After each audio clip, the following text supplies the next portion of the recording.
compliance with the Open Meetings Act, the Verona Board of Education passed a resolution at its meeting held on January 5th, 2016. The meeting set forth the schedule of its regular meetings, which resolution was within 7 days of passage. The schedule was sent to the Verona City World Times, the Star Ledger, the Herald News, the Township of Verona, and the Verona Education Association. Postings of this meeting setting forth the time, location, and agenda were posted in each of Verona's 6 schools, the board office, and town hall. This posting was also sent to the above newspapers, all SCA presidents, and SCA liaisons. The Verona Board of Education operates under consent agenda format. Any board member has a right to have an item pulled to be voted upon or discussed separately. Copies of tonight's agenda and resolutions have been made available to the public present. Mr. Day? Here. Mrs. Bernardino? Here. Mr. Eunice? Here. Mrs. Bresky? Here. Mr. Quattro? Here. Okay, welcome to our well-attended meeting of May 10th. We have a presentation tonight and then regular business and committee reports. Before we get into that, do we have any public comment or question on any agenda? Mr. Tambor. Good evening. I'm wondering, I'll be speaking tonight about Resolution 20, and I'm sure a couple other people might be. But I'm wondering if the board might consider changing the order of business to do the presentation first, because we might have a number of speakers, and it would be nice to get our Forest Avenue friends home at a reasonable hour, if that's a possibility. Okay.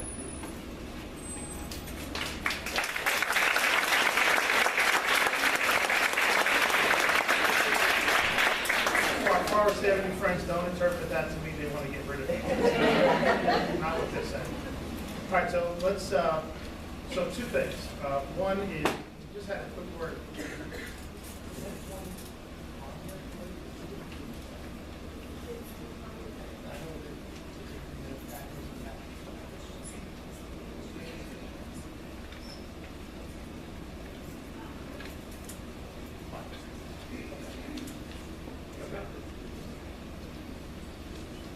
Right, so Mr. Timber, just what you gather your thoughts on that. Just 1 point of clarification. Number 20 tonight is the approval to advertise when it's ready. The RFP is not ready yet. Okay, so let's have Mr. Monticelli come up.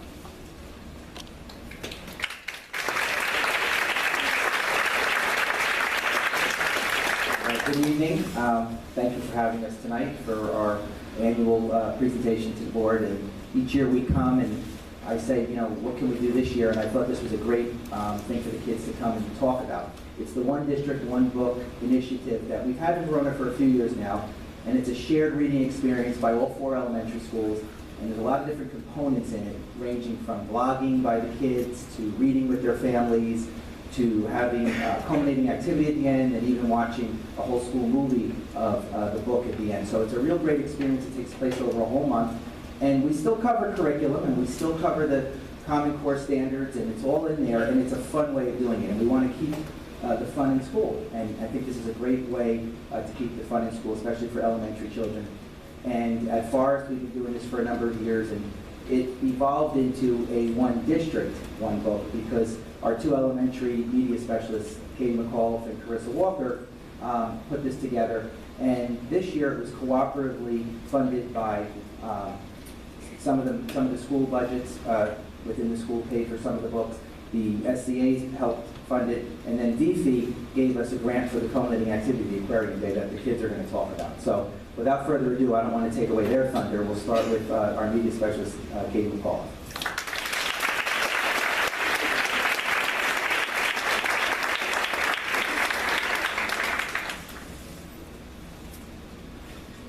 Good evening, everyone.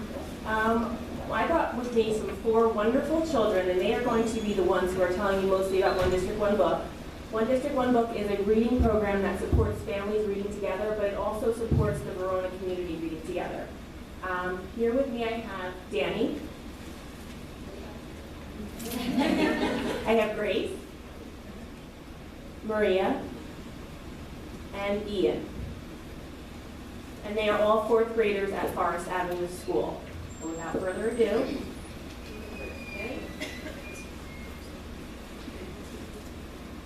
what is One District, One Book? One district, all the schools, Forest Lane, FM Brown, and Brookdale. reading one book. Our novel was read by students, teachers, principals, administrative assistants, support staff, and their families.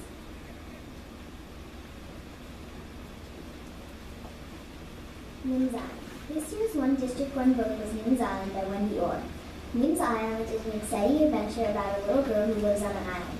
She can chop down bananas with a machete, climb tall palm trees, and start a fire with a piece of glass. So she's not afraid when her scientist dad sails off to study plankton for 3 days, leaving her alone on the island. Besides, it's not as if no one's looking after her. She's got a sea lion to mother her and an iguana to play with. But when her father's cell phone calls stop coming and disaster seems near, Nim has to be stronger and braver than she's ever been before. A shared reading experience. Each night we are able to spend time with our families and read together. I love reading with my family.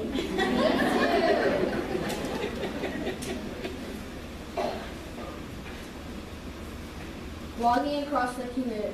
You could also visit the One District, One Book blog to share our thoughts and have discussions about what we read.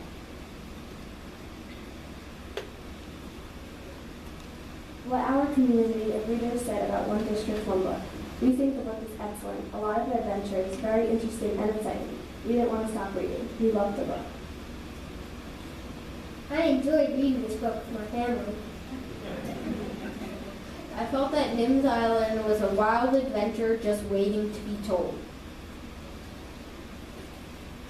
I thought this book was a really nice book because it shows you different friendships between Nim and her animal friends, Nim and Alex, and Nim and Jack.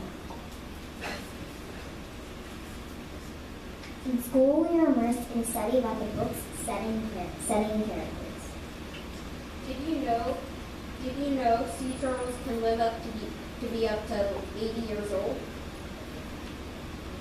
The birds are able to soar for days on wind currents. You can determine how old a sea lion is by counting the growth hairs in its teeth. And did you know that marine iguanas sneeze to get rid of all the salt water they ingest while eating?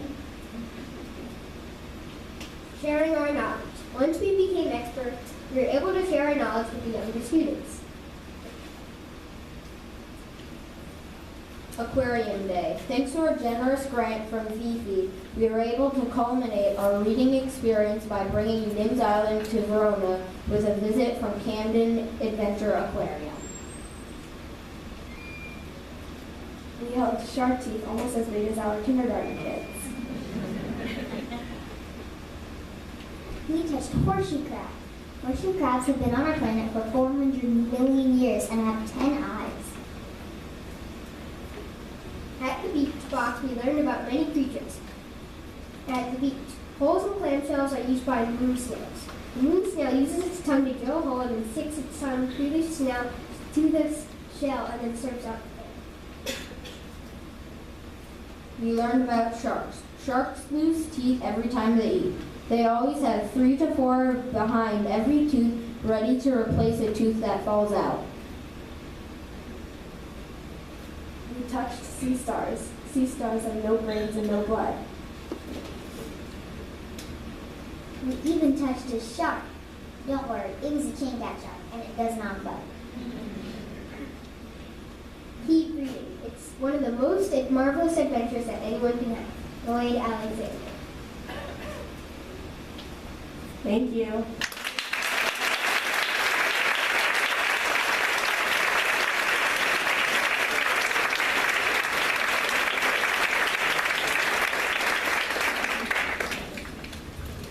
Well, thank you from Forest Avenue. Thanks for having us, and we look forward to coming back in a year.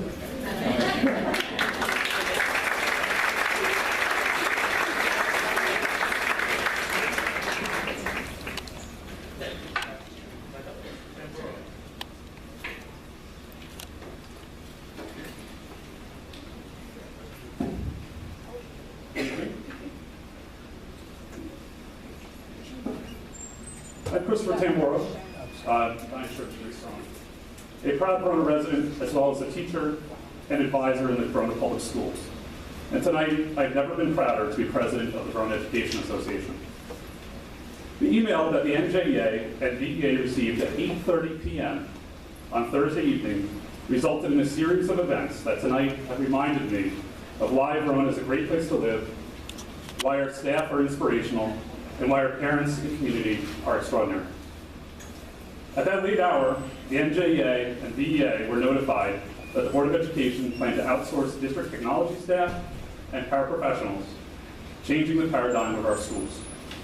At the same time, this has given us the opportunity to reflect on our internal and community support. This surprise email is the latest piece of evidence that suggests that our school administration and potentially the Board of Education have failed to follow our core values. It is important to provide some context for this. During the summer of 2015, paraprofessionals approached the regional New Jersey Education Association offices about organizing into a union as a response to wage discrepancies and challenges with respect to their working conditions. During the winter, the paraprofessionals and later the technology staff conducted a union election through authorization cards in order to signify their overwhelming support for organizing. These individuals designated the Verona Education Association as the representative. On April 11th, the VEA Executive Board, understanding the challenges facing our colleagues, approved unanimously a resolution accepting them into our local organization. Denise Policastro, our NGA representative, sent a letter to the Board of Education informing them of this development and also requested that the board voluntarily recognize the paraprofessional and technology units into the VEA. This opportunity was provided in order to avoid the process of recognition proceedings before the Public Employment Relations Commission, which would cost the board thousands of dollars in legal consultation and representation fees, a budget line that is very high already. On April 26th, Mr. Quattrochi sent an email to organizations advising that the board had renewed the salary structure of the affected employees and would report back shortly. The only other communication was the letter from Cheryl Nardino the evening of May 5th that advised the board had been considering outsourcing for over a year and suggested the VA offer a proposal. The next sentence in the document suggests that our existing staff would be able to be employed under the new vendor. It is apparent that the decision had already been made to outsource. This was the first occasion that the NJEA and the VEA were made aware of these year-long outsourcing plans. Our communication with our members and the community was the first time the public had been informed. I was fortunate enough to be part of the steering committee that wrote the framework for our current strategic plan. Throughout this process, there was debate and discussion regarding what the Verona community expects and values. The team decided on the following: collaboration, diligence, initiative, integrity, and responsibility. I see Mrs. Fresky nodding because she was there in those discussions as well. The recommendation of our school administration caused me to wonder whether they truly understand the Verona that I know and love. Do they appreciate our core values? Our paraprofessionals and technology staff took the initiative to provide for optimal working environments. In the end, this benefits our children and community by ensuring longevity of experienced staff, many of whom are Verona residents and parents, most of them, actually. It is clear that there was little initiative on the part of our administration when they did not respond to many of the working environment issues that, after a year and a half of neglect, led to the call for union representation. Why was this not respected by the administration?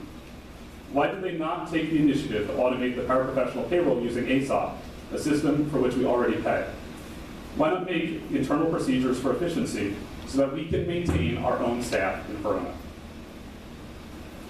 I would sometimes like to think that I have all the answers, but too many questions plague this issue. Where was the collaboration on the part of the school administration board with respect to these issues? Why has there been no response to our letter regarding representation? Why are we not sitting at the negotiating table right now, working together rather than in a crowded public meeting seeking answers? Why was no input requested from the paraprofessionals, teachers, parents, or community on what is in the best interest of our children and schools? Why is a top-down leadership model employed by this administration? Why did the administration and Board of Education not perform its due diligence by determining what the impact of outsourcing would be on our students, staff, and parents? What cost-benefit analysis has been done? Ms. Quattrochi said that the venture may be more expensive today in my Verona NJ. I do not know what you've been told about the potential cost of a fairly negotiated collective bargaining agreement, members of the board. Why do some seem to assume, without having the benefit of negotiations meetings, that there would be some kind of financially catastrophic contract? Nothing is automatic in negotiations. Is that not the point of bargaining? Where is the integrity associated with following PERC law and collective bargaining process? If discussions had been in play for over a year, why was this not included in the budget process? Why does this come weeks after staff exercise their right to request due process? If this is really about efficiency of the paraprofessionals with respect to payroll, why did the board write that they're outsourcing technology staff, salaried individuals who, as far as I know, don't take days off? When this does happen, they don't require substitutes either. It is concerning that this notice came weeks after the request for union recognition. Despite the fact that Mr. Quattrochi and Mr. Dionizio went on the record with mybrunandj.com and sent a press release to the community at 5 p.m. today, they have yet to explain how the current technology staff arrangement is inefficient. Their only inefficiency, it seems, is that they have requested representation and due process. This is simply union busting. The fact that we will not know what the story related to this issue or how it has evolved since the public was informed on Friday is concerning.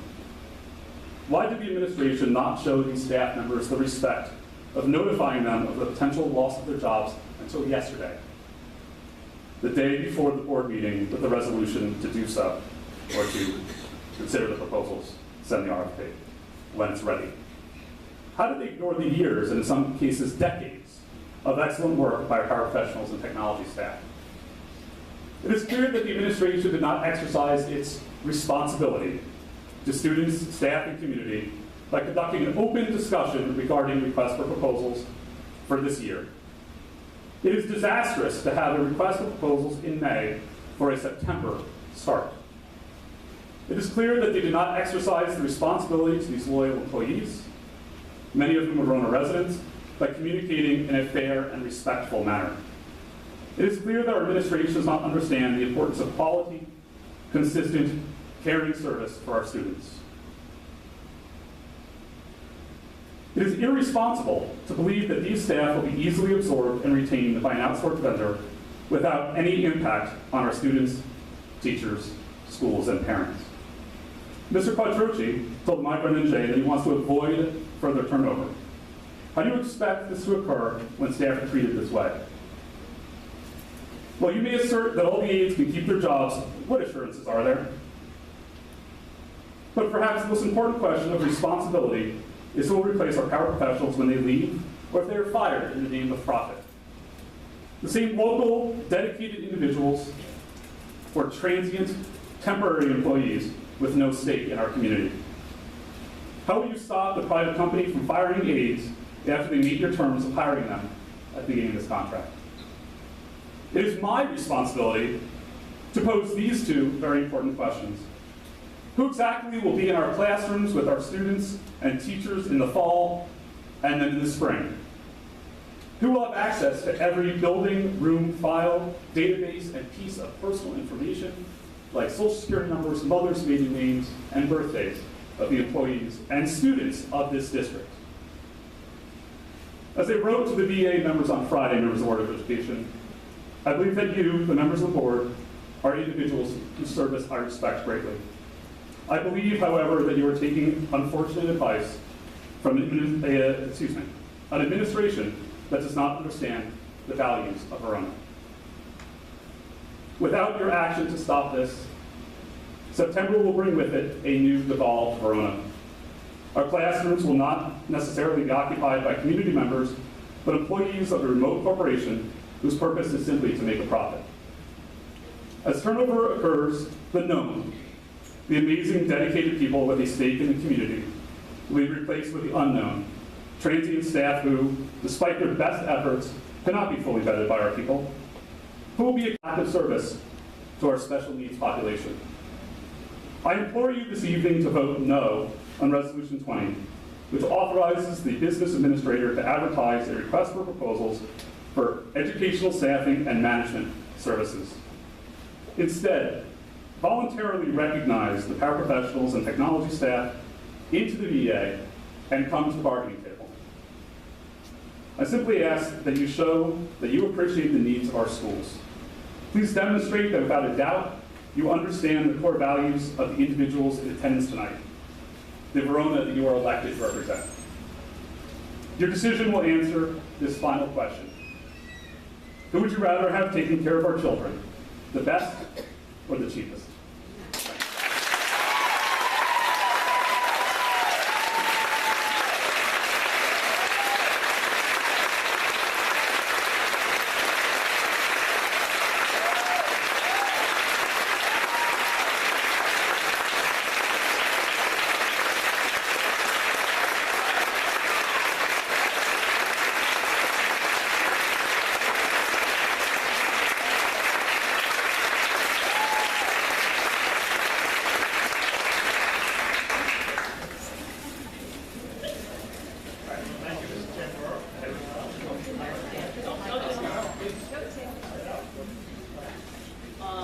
Thank you, Mr. Pember, for saying what so many of us wanted to say.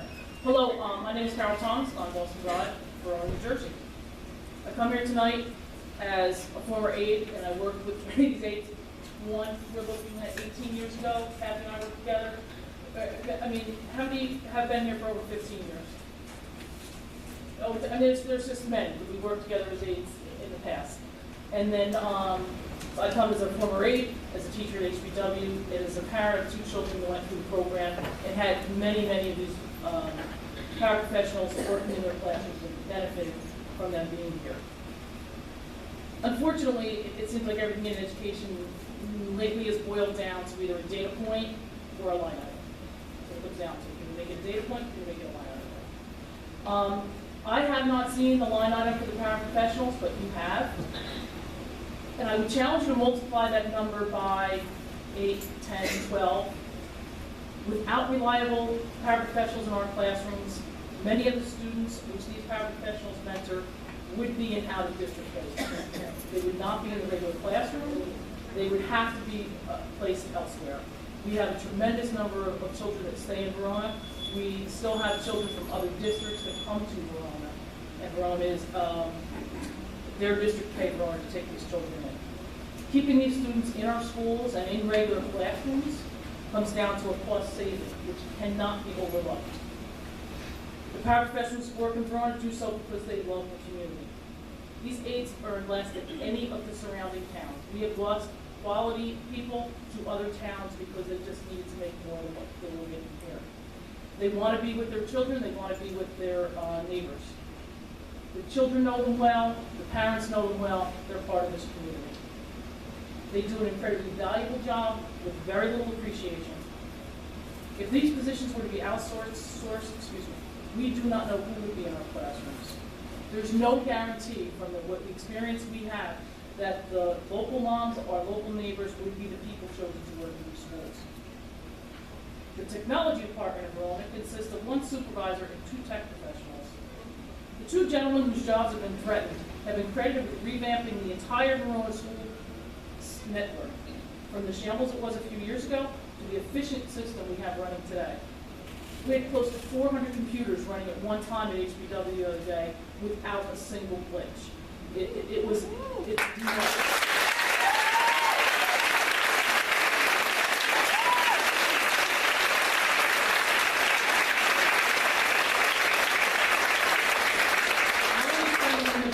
long before the supervisors were on staff, and we credit him with the very efficient system that we have today. So the question cannot be asked enough. Why has even the outsourcing idea come up, and why now? From my perspective, I think I know why it is now it's coming up. The threat to outsource these positions has come as a reaction to paraprofessionals in the technology department's request to organize as bargaining units. The first response to that request, the first official response from the board secretary to the representatives for the aides and tech staff, was a letter stating that the Board of Education was considering outsourcing the positions. I'm not sure that the whole Board of Education was even in on these conversations, because in public comment there has been nothing in the last year publicly about the idea of outsourcing. We've heard nothing this last year. So whether it came from central administration, using the term Board of Education, or whether it came from the whole Board of Education, maybe we could answer that question this evening. As far as I'm aware, no one has asked the paraprofessionals or the technology staff why they even felt it was necessary to organize and reach out to the New Jersey Education Association and request to be recognized as a bargaining unit. But I can tell you with surety, it was not about getting more money in benefits. It was about their changing schedules, which have been in place for years without any consultation. It was about being treated with respect. It was about their loss of jobs and their loss of salary. Maybe the time has come, and it should have come before this, for the Board of Education representative and representatives of central administration to sit down with the paraprofessionals, the technology personnel, and their representatives to discuss the issues that have led us here tonight. As you can see in tonight's turnout, forced outsourcing will not be a popular decision in Verona. Let's go back to square one and find out what led us all here tonight and work at an amiable solution. Thank you.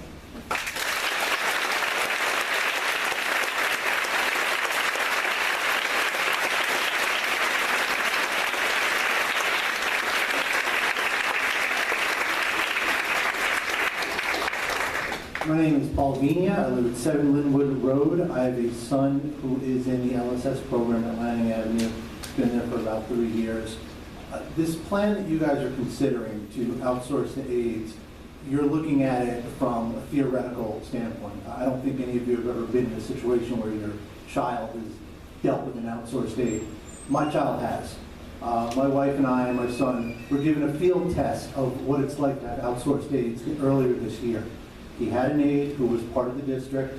She left to go to another district, not for nothing, but because the benefits were better.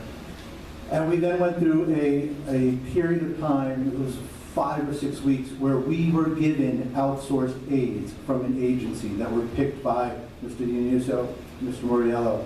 I just want to explain to you what happened. The first one came in, seemed okay. He lasted a couple of days. He couldn't get in. He said he didn't have transportation. It was a problem every single day. He wasn't there after a couple of days. Then my son had no aide. Then my son had a temp.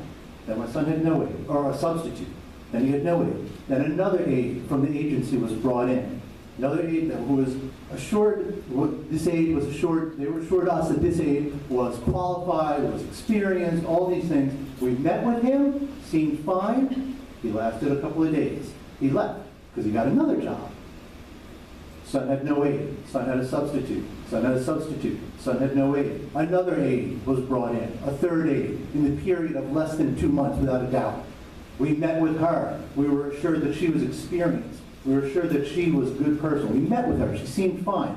She lasted 3 days. On the third day, she walked out of the classroom, out of the school. I was with my wife, handed my son to us, smiled, took off like she was being chased. The next morning, she didn't come back. My son had no aide. This lasted until my wife and I finally said, we absolutely said we will not accept another aide from an agency. If you don't find somebody in district, we are not going to bring our son back to school.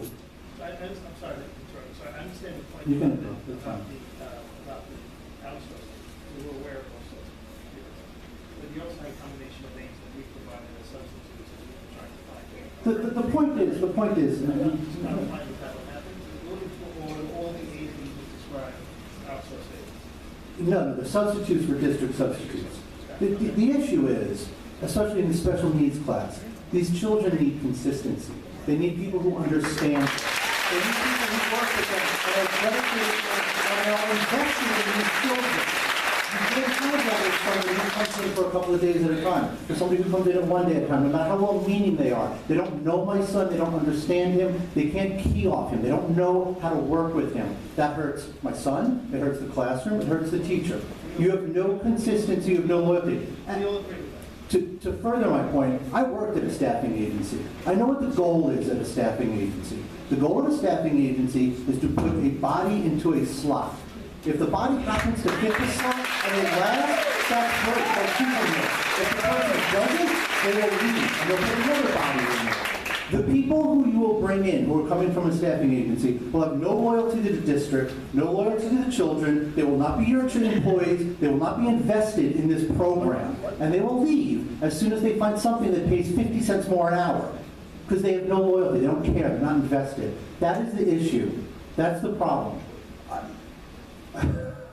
I really apologize. This is a very emotional thing for me because we lived it, because we went through it. It hurt my son, it hurt my family, it hurt his teacher, it hurt his classroom. It only ended, like I said, when we said we absolutely refused to accept another aid from an agency, and they finally found somebody to hire in district, and she's here tonight.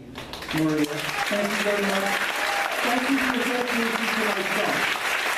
I cannot explain to you how much that means. I cannot explain to you how much it means to know every single day that I am handing my son off to somebody who cares about him and is going to be here and is going to be invested. Temps from an agency, or not even temps, whatever name you want to put on them, people from an agency will not stay. The turnover, you talk about issues of turnover in your letter today, Rui. You will not solve the issue of turnover by handing this out to a staffing agency. You will increase turnover. People will not want to stay there. They will leave. They'll come and they go. You have a situation where the teachers are constantly having to bring in new aides and constantly having to train new aides. And then that is time taken away from education. That's time taken away from learning. That is time that hurts every single kid in every single classroom. I do not believe that this is a right solution. I do not believe this is the best way to go. I think the real problem also is that the compensation package, and I'm not saying this for you guys here, I know it matters here, but in my mind, the real reason is that the compensation package in this town for the aides is inferior to what they can get in any other town. I'm just saying, I'm not saying it to be a union guy. I'm saying it because I believe it to be true. I know that in the other districts, all the districts around here, they are part of the union. They have compensation packages. That is the reason why we have no consistency with the aides. That's the reason why we have the high turnover. You're not going to solve this problem. We agree with that too. Well, then don't bring in an outsourced agency and do something like that.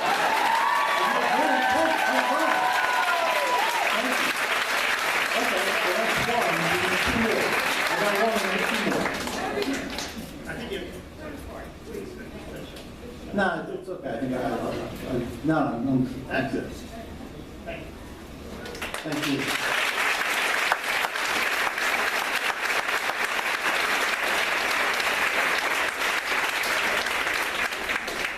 My name is Anthony Rosamilia. I'm the president of the Essex County Education Association. So I represent all the NJEA members in Verona. So I appreciate you allowing me to speak tonight. Obviously, as a union leader, I believe in unionism. I believe that strong working relationships between employers, between employers and employees. I believe that relationships based on mutual respect are a tremendous benefit to both the Board of Ed and to the employees and ultimately to the children. But I'm actually not here tonight in a union capacity, actually. I'm here more as a neighbor. I also, in my spare time, teach American history at Livingston High School, just a few miles away from here in Essex County. And in 2011, the Livingston Board of Ed did exactly what you were considering doing. They outsourced all the aides. And the experience with that was so terrible that it lasted only 1 year. Then after 1 year, the board was forced to undo that decision and bring all the aides that they had let go, many of whom we never saw again, but who had been invested in the district, like all we've heard before, and they came back after 1 year. They're back in the association now, but the experience was just so terrible. And I know you all care about the education in Verona. Verona and Livingston both are communities that value the schools and their children's future, and you all, the quality of people that you have here exemplify that. So if that's all true, you're making decisions based on, you don't know what the future is, right? We all make decisions as best we can, but what I'm telling you is if you could see the future, just look down the road, you can see how it will turn out. You will have a terrible situation, and you're not going to be solving the problems that you are considering solving in this manner. So as a concerned neighbor, I hope that you'll really consider what everyone's saying here tonight and what other boards have tried and failed to do. It hasn't worked. This is not a solution, and I hope that you will not go down this road. You have the benefit of experience to help with that decision. Thank you.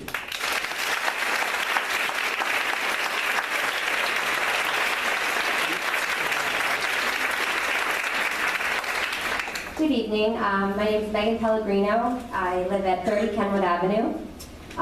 Going to be a kindergarten parent in the fall, but I'm also a third grade teacher at FM Brown, and I am here to speak about Resolution 20, but more importantly to thank the technology staff members, Joe and Spencer, who are invaluable people.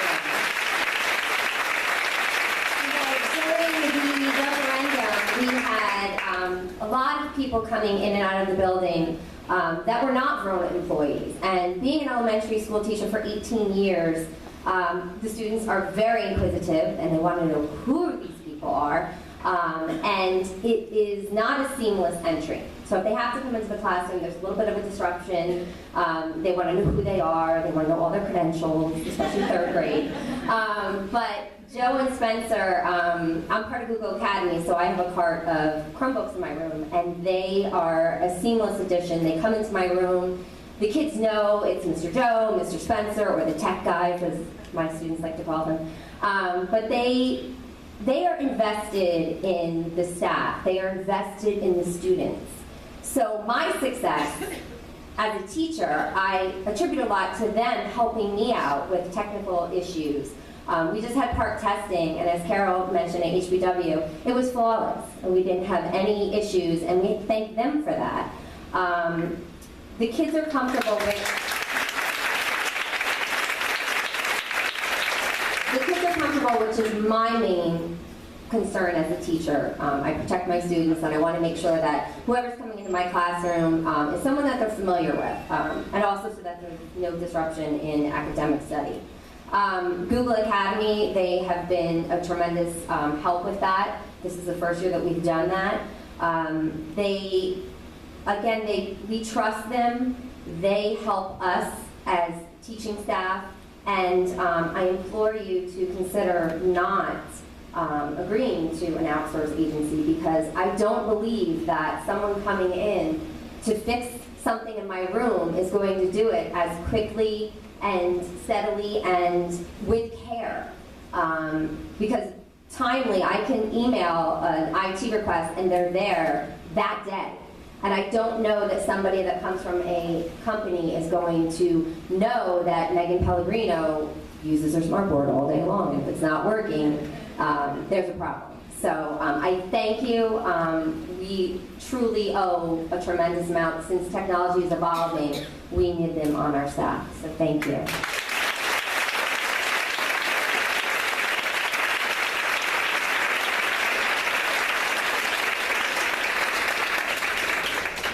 Hi, Lynn Swardo, 57 Morningside Road. Jim, Michelle, Lisa, John, Michael, thank you very much for putting in so much time volunteering for the board. I really do appreciate that, and I respect that. I know the budgetary constraints of this time are very difficult, very tough to face, very difficult to resolve. But this is not the place you could make the cuts.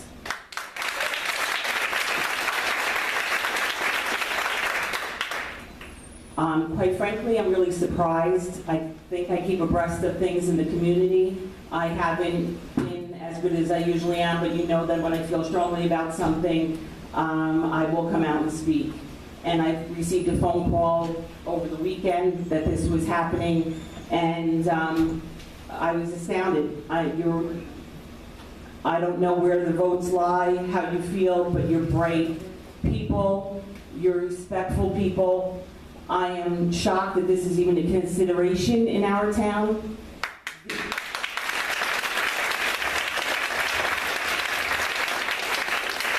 These ladies and gentlemen, and I'm speaking mostly about and technology, I know it's excellent here, they are worth their weight in gold.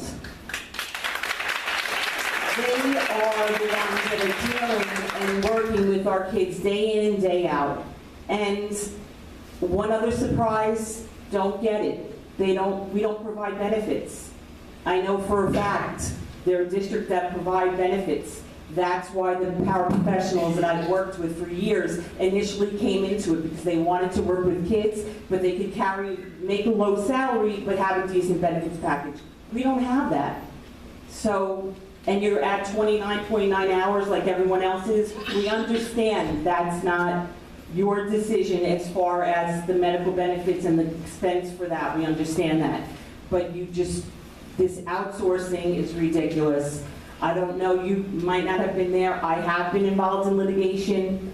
This is penny wise, pound foolish. One lawsuit from someone out of district to outsource. I know it can happen with people and staff members in the district, but that's going to be rare compared to the strangers that will be coming through the revolving door of our educational system. Just big mistake if it goes through. And if it was your kids, and this is why you're here, and I understand that. I understand that you're here because you really feel for the school system, you believe in it, but this is Verona. We expect more. That's why you were elected, and please do the right thing. Respect these people. They are the best.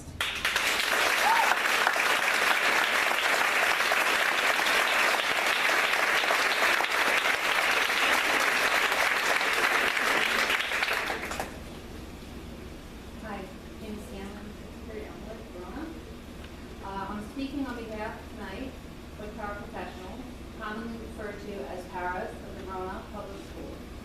I believe I speak for all of us when I say that as integrated members of the community, we have developed trusting relationships with teachers, parents, and students, and have developed a level of experience that cannot be replaced by outsourced employees. At each school, there exists strong, trusting relationships among teachers and paras.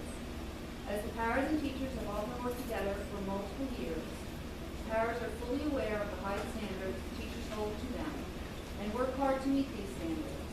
The relationships are always evolving to best meet the needs of the students, and the teachers trust that the paras can adapt to these changes quickly and positively. Helping students means facing unique challenges at each school and grade level. At the preschool and elementary level, paras face challenges such as feeding students, helping students with personal care, and behavioral support.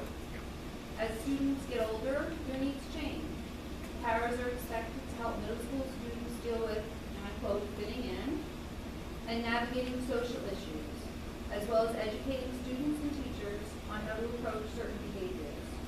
This is not always an easy job, but we face all these challenges with compassion, patience, understanding, as our goal is to do whatever we can to help our students succeed. Many aides conduct ABA therapy with students with autism. ABA is not an easy therapy to learn. Not anyone can just be placed in an ABA classroom and be expected to know what to do. Most paras have a minimum of 5 years experience in ABA classrooms and attend professional development days to improve their ability to effectively conduct this therapy. Additionally, there are a handful of paras that have life experience with disabilities. Some of us are parents of children who range from mildly to severely disabled. This has enabled us with a unique skill set that cannot be replicated by any form of training. Compassion, patience, and understanding has been ingrained in us. However, the paras that do not have children with disabilities also possess these qualities and use them every day in the classroom.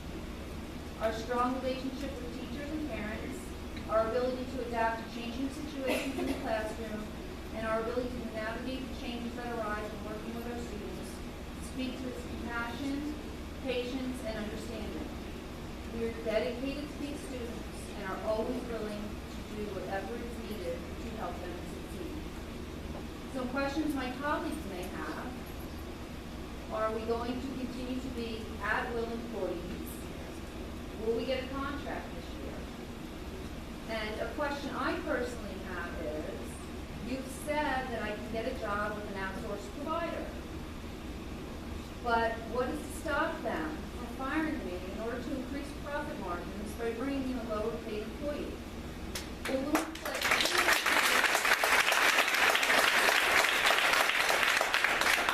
I thank my colleagues for calling me to speak, and perhaps they now have questions they would like to ask.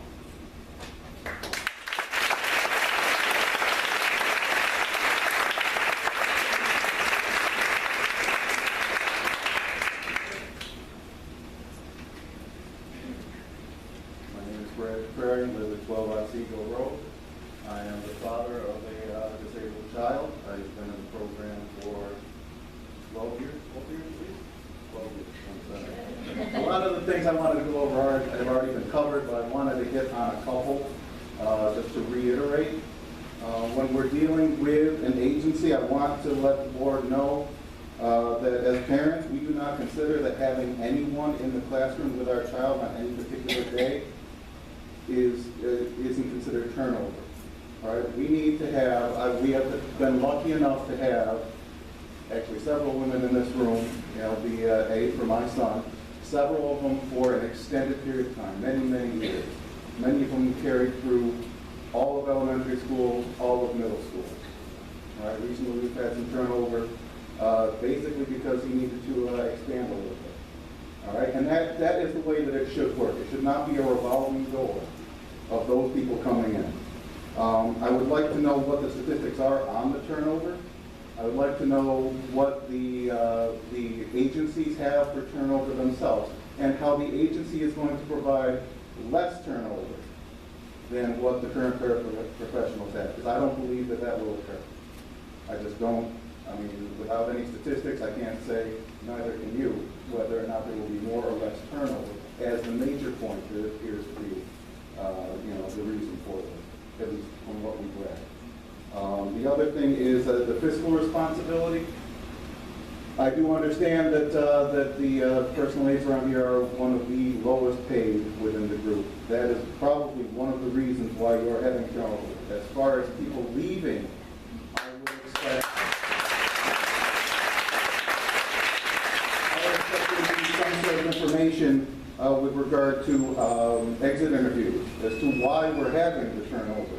It seems to me that the challenge has not been met to retain our existing staff, more so than maybe trying to make it an easy fix here, a quick fix, something that's easy, something that's not a challenge. I feel as though this decision would be shirking the responsibility, and shirking the responsibility for those out there who are taking enormous responsibility for the children within these programs. Without the help of some of those with my son, we probably would have outsourced. He would be considered by this group, I think, a success story for this program.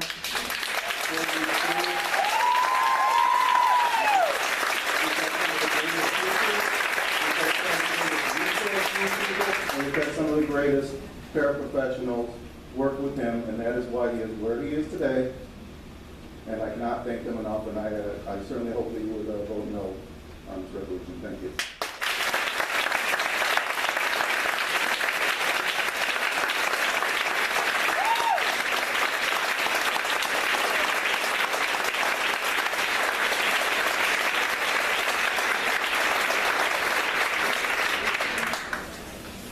Sarah Yout O'Farrell, 27 Westwood Road, Verona.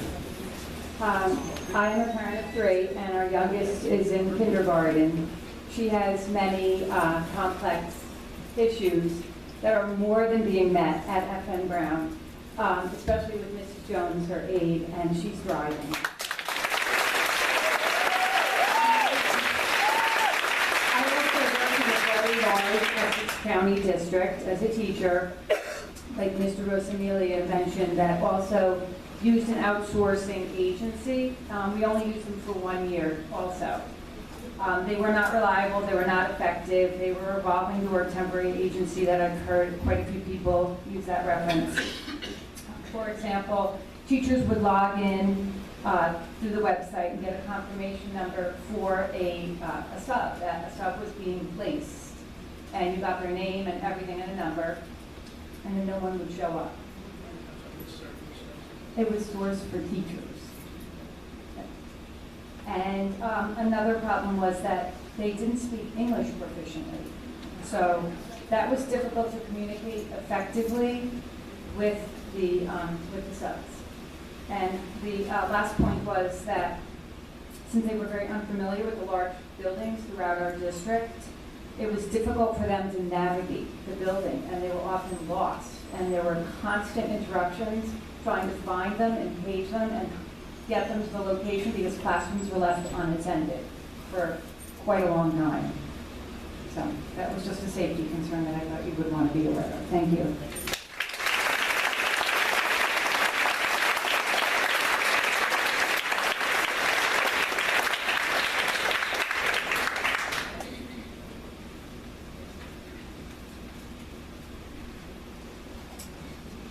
Hello, my name is Laura Giasone, 100 Lincoln Avenue. I am a mother of 2 children in this district. One child is in the PG program and one child is in the kindergarten learning. Neither of my children require to be a professional. I am here because I am concerned for all of the students in the district. Having rotating paras coming in and out will interrupt instruction. It is going to affect my children. It is going to affect every single child in the classroom. Teachers need to build a relationship with the paras in the classroom. These paras need to be trained and understand the needs of the students in order to do so. There will be constant interruption of instruction. There will be constant changing of student needs. We also want a community at Verona. We want a community where all children look at each other and see a friend. When you have parents that are not trained, that are constantly coming in and out of the school, that are coming in every 3 days and having a new individual in, there's going to be a rise in behavior. I'm a special education teacher. For the past 15 years, I have worked as a behavioral therapist. This is my specialty. This is what I do for a living. When you rotate professionals, when you rotate individuals into a position like a para, you are going to see a rise in the behavior. What that's going to happen, what that's going to cause is students are not going to want to form relationships with the students that exhibit these behaviors. We had field day today at Wendy. There was a student in my daughter's class who had a hard time. There was a lot of distractions, there was a lot of sensory overload for the child, right? His para knows him so well. She was able to get him out of that behavior so quickly that none of the other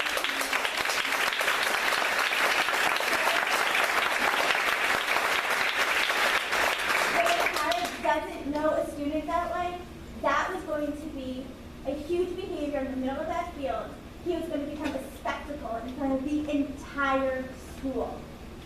You outsourcing this is going to cause such an issue socially for these students. I don't want my children in a situation like that. And guess what? I'm a general ed parent. I can pull my kids out of these programs. I can. A special ed parent doesn't have the luxury. They don't have $90,000 to send their children to Alpine Learning Center. They don't have $90,000 to send their children down to Somerset House. They don't have that money. On top of that, what is going to happen to the pre-K program? What is going to happen? You have teachers that depend on the assistants in the classroom. They are the cornerstone of student success. You're going to cause a rip in all the relationships. You're going to have a teacher that's going to have a revolving door of assistants coming in. How are you going to have a functional pre-K program?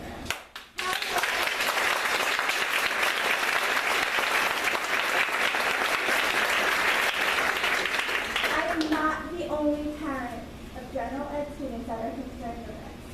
We support all of the students in Verona.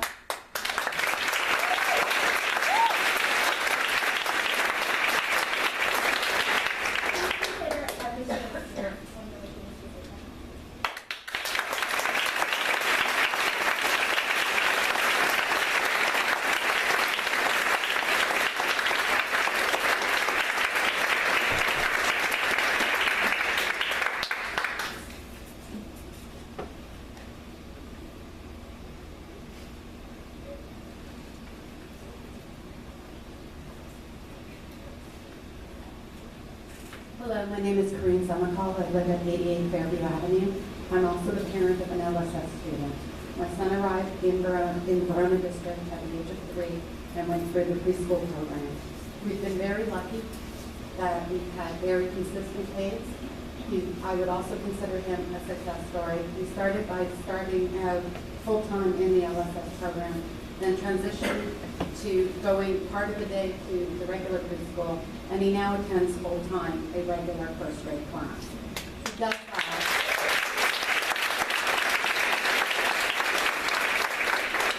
He does that by the grace of his paraprofessionals. They are incredibly vested in his success, and they cheer him on, and they also know how to comfort him when he's not having a good day. They know when to give him breaks, and it's due to the consistency of the people that we've had. We had one person for quite a few years through the preschool, and she also left the district for better benefits in another district. We are blessed to have somebody very consistent and very competent working with Nicholas now. We did not have to go through what Venus went through this year, and we were very lucky for that. We've also had substitutes, and we also are pretty consistent with the substitutes. When you're in the LSS program, and I think one person mentioned this about the ABA, there's a lot of, the aide has to take data on my son, she has to report back, she works with the behaviorist, there's a reward program. How do we know that these outsourced people are going to know that and be qualified to do all these tasks that these paraprofessionals do? It's only by knowing Nicholas and being with him every day that she's able to take the data and give him the reward program. How's an inconsistency going to know whether he performed well, didn't perform well? And it's not that enables him to go to general education. Thank you.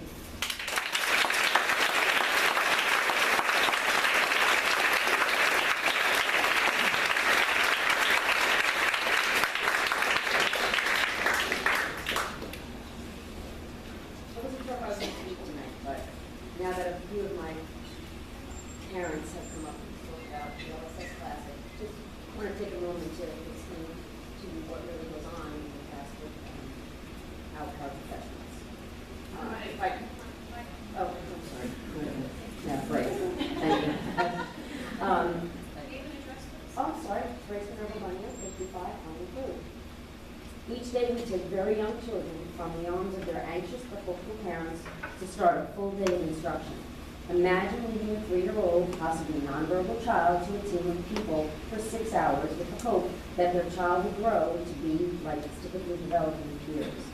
Our parents are struggling with the fact that their child has a developmental disability serious enough to require a full-day program.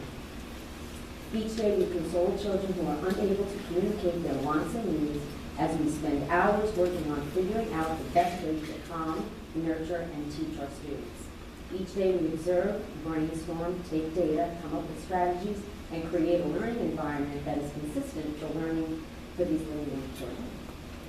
Each day we watch each child and assess their individual needs. Who needs help eating? Who needs help playing?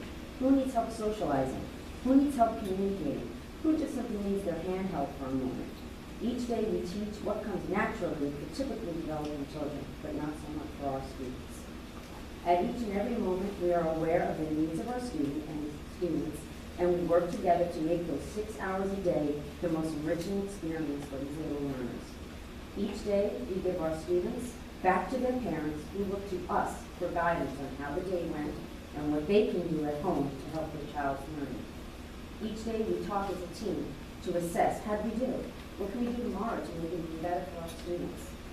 Each day we go home, we reflect on what we did, come back ready to do it all over again, rested and inspired to do the best we can do for our students. I know this is my job, and this is what I'm supposed to do, but in a special education classroom, it is not just a job. This is where we make a difference in both the lives of the families and the lives of the children. And we will be the building, no matter us. We are always in the classroom, we are always in the homes, wondering, imagining how difficult it is for our families, and waiting for that gift that we certainly get each and every day with the smallest accomplishments that our students make and brings tears to our eyes. I've been saying we a lot because in a special education classroom, there is no my class or I have to do this. It has to be we. We work as a team, we observe, we brainstorm, we develop instruction, we nurture, we teach, and we learn together. Without a committed staff, the job we do each day cannot be done at the level of professionalism and dedication as it is being done right now at this moment. I stand here tonight to say that without the personnel that work alongside me every day, my aides, who care as much as me, who work as hard as me, who want results as much as me, sometimes even more than me, the education of our students will be less than excellent, and that is certainly not good enough for me as a special educator. Imagine, if you will, to not have the consistency of personnel and the relationships that develop with the students, parents, and other team members. Imagine having to reteach and retrain frequently. It would create a disruption of service for our students and certainly limit their success. I hope that the Verona Board of Education, our staff, our community members, our parents, recognize the incredible special education program we have here in Verona. And I hope that we can maintain the excellence we put forth to teach our students and help our families. And that our current aides get the much deserved acknowledgement, respect, and appropriate compensation for what they do each and every day.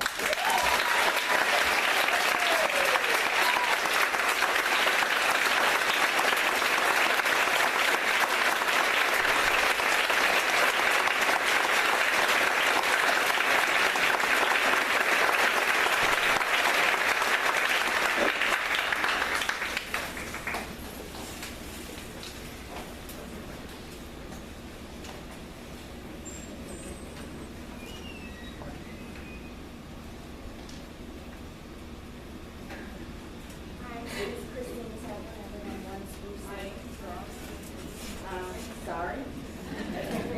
I wasn't going to speak. I don't like speaking in front of people. But my daughter has a parrot, and consistency is very important to us. Without the parrot, my daughter would not excel what she has. It's very important. I'm a nurse. When we go to a hospital, we get a different nurse all the time, and there's no consistency. And these little kids, they can't verbalize how they feel, and, you know, the help that they're getting from their parents is invaluable. And to outsource, there's not going to be any consistency, just like everybody's saying. And I just wanted to say that, you know, this is a community. And when my daughter goes to school every day, she's happy. You know, I've seen other kids, you know, it's difficult for her. She gets frustrated, like many parents have said already. But they know what to do with my daughter. There's been consistency. Another thing is that I was told that that there was going to be no interruption for education. I find that very hard to believe. If there's going to be changing of aides, with the staffing, like everybody has said, I just think it's going to be a big problem. I've already educated myself a little bit on other towns where it has failed. Other towns have tried it. I know it's all about money, it usually is, but you know, it's about the budget. It's not. Just 2 minutes old. Okay, and I'd like to be educated about what's about. You know. It's one of 2 ways. To talk. That's why I'm here, to be educated. Just about everything that you've explained, or you can sit here and shout. That's why I came tonight. I want to be educated about what's going on. Because I learned about this on social media. I didn't even know what was going I on. know you learned about it. I saw the social media. It was a wonderful Mother's Day. Wonderful to know that my daughter's not going to have a good power anymore. Except that part's not true. That part what? No, that your daughter's not going to have a qualified power. I want to have consistency. No, okay. Oh, yeah. She said she was done. Thank you. Okay.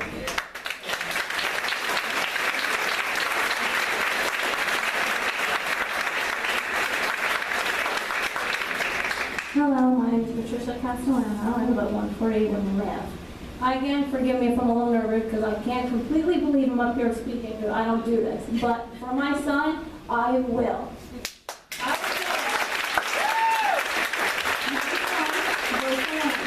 It's September remember he was 3 years old and went to an AM preschool. Miss Marianne is still his first crush, loves her. Absolutely beautiful. Within right away, they found that he had issues. So right away, we started the process, and my son is now in Miss Grace's full-time IEP class. They are absolutely wonderful. My son has been through leaps and bounds since he's been in. Forgive me if I'm upset, but it's a lot to go through as a parent. They absolutely everything my son has not been able to do, he has. They've helped him his age. They need consistency. They need people to love him. There is days I have to get him in school because he doesn't want to leave school. He wants to stay with his teachers and his aides. Believe it or not, I have to pull him out to get him out. As a mother, I'm a little upset because I think he wants to see me. He doesn't want to leave sometimes. And they can vouch for that. And you know what? I couldn't do it without them. They're teaching him new skills and they're teaching me.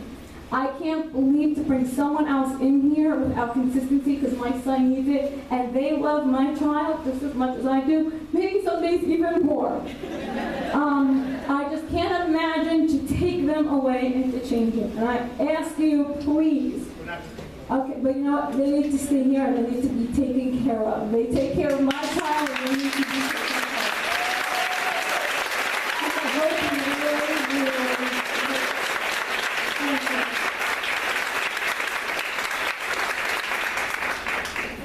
I'm just going to interject here.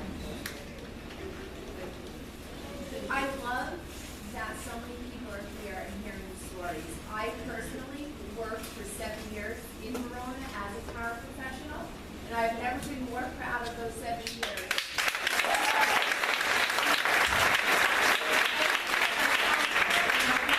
Works with the families, and as we go on and the parents finish giving their portion, I think there's going to be some clarity and anxiety levels brought down, because in no way, shape, or form would I personally, or I don't believe anybody up here, and I hope I'm not speaking for anybody, wants to take away consistency or the support that these students get. Thank you. Hi, my name is Anthony Gardner. I live at 5 Vincent Place. I had the privilege of serving on the strategic planning committee a few years back, and it's great to see the progress we've made with all the technology efforts. I am a parent of 3 children here in the district who are general ed students, and I wanted to offer and lend another voice. We heard from somebody earlier about how this decision, if it moves forward, is going to impact all of the children in our district. I also want to make a point that my wife's worked as a para for 2 years, and you know, she's a very, those of you that know Lorraine, she's a very sweet, very intelligent woman. She has a master's degree, and I think one of the things that was frustrating for her, as much as she loved the position, was really the lack of respect from the district in the acknowledgement of these aides, in the benefits, in the compensation. And I think that all of these paraprofessionals, in the way that they've come together, they're not only an example to our students in the way that they conduct themselves every day in the classroom, but the way that they've come together as a community is a great example for our children. And I'm so proud of them and the example that they're setting for them. And I hope that you will not move any further down this course. It seems like it seems inconsistent with the strategic plan that we sat together and worked on for a great amount of time. It seems inconsistent with our values as a district, and as a parent, I would really urge you to reconsider. Thank you.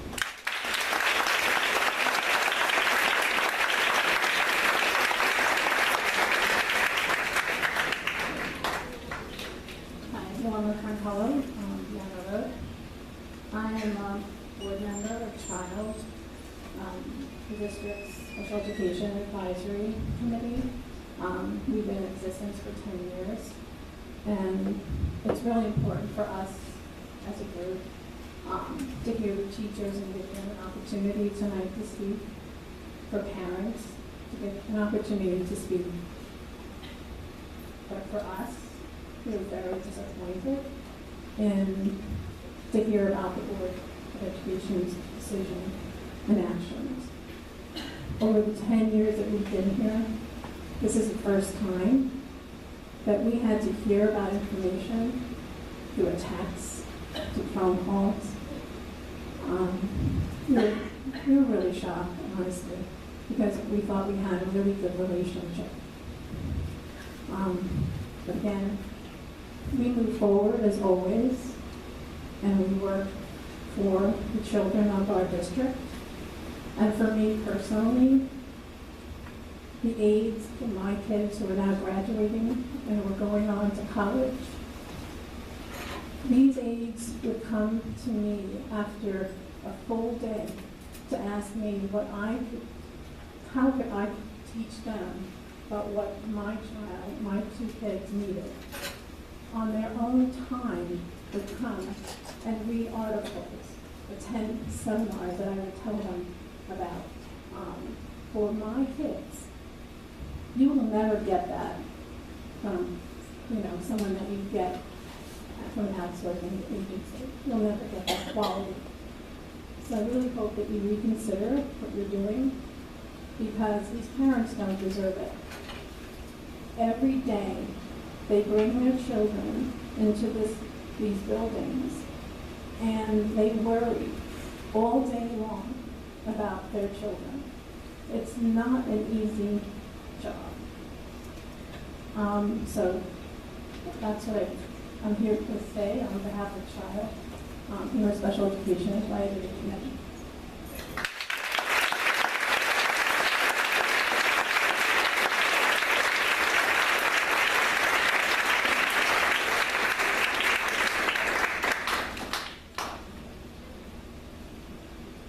Regina French, 44 Brookside Terrace. So, whose idea is this? My daughter's in middle school, and just through the years, these people have provided such an incredible education for my child, and I just can't believe you're putting them through this. I can't believe you're putting the parents of these children through this. I'm just really disappointed that we had to go through all this, and I don't even know how this came about, because I just found out about this today. And I had to, even though I went through multiple meetings today, I had to come to this one because I'm just outraged by what I'm hearing. And I'm hoping what you're going to tell us is going to be something really good, because this is affecting a lot of people, and I just really want to say I appreciate our teachers and our parents, and I really hope you do right by them. Thank you.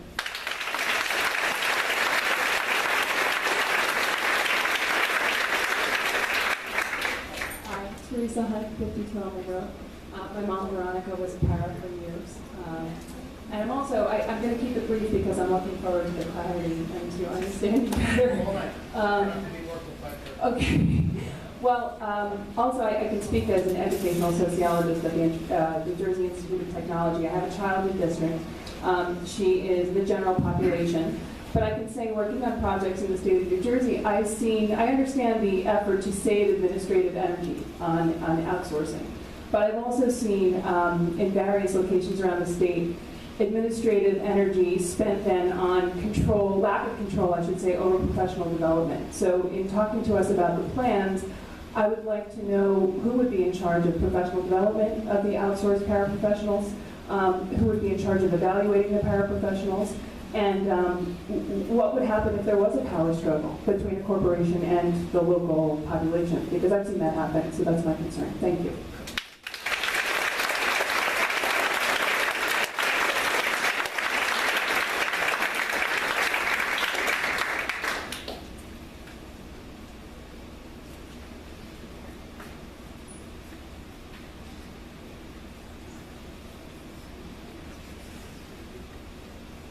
Sharon O'Donnell, 12 Sutton Place. I think it's safe to say that we all understand here that the board's intention is to keep the consistency that we have all come to rely on and trust in. But based on the experiences of towns that have attempted and implemented this transition to outsourced paras. I do not have a child who is aided by paras. My children are in the general population. But my children go to this school, so what happens to any student affects my children. So that's why I stand here.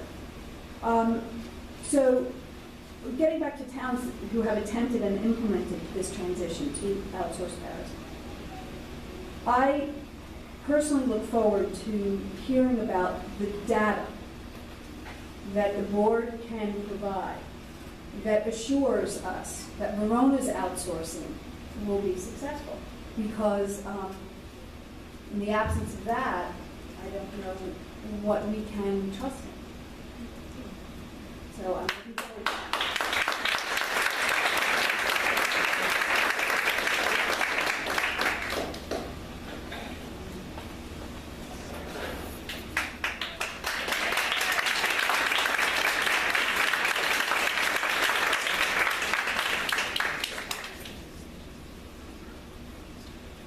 Okay, so I usually speak to 3- and 4-year-olds, so I'm not going to make any eye contact with all of you. Just pretend that you're little people.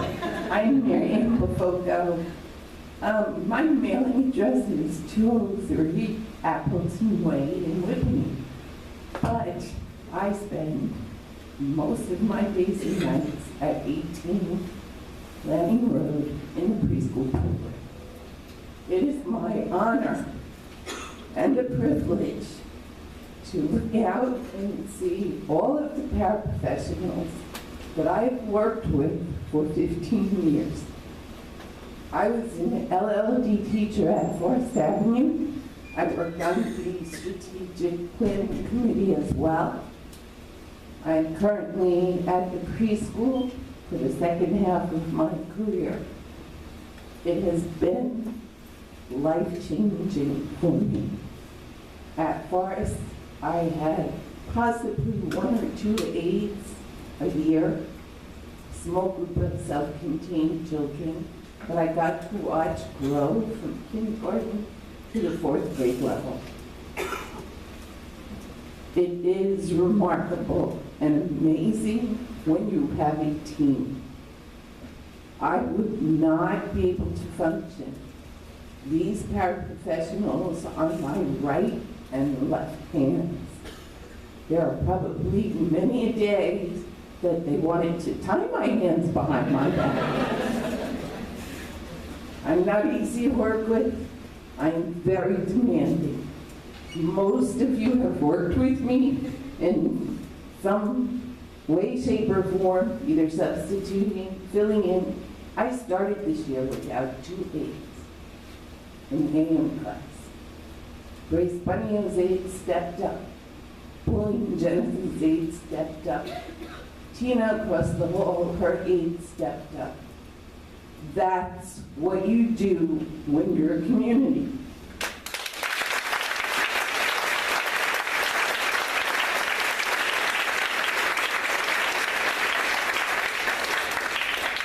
Not only do these men and women, because I've had some men aides, dedicate themselves, educate themselves, and commit themselves to working for our children and our parents.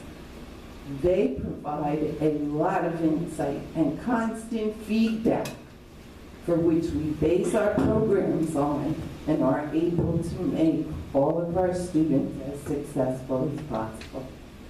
I implore you, beg you, whatever this outsourcing issue is, please respect these men and women, give them what they deserve, and please retain them in whatever form you can. Thank you.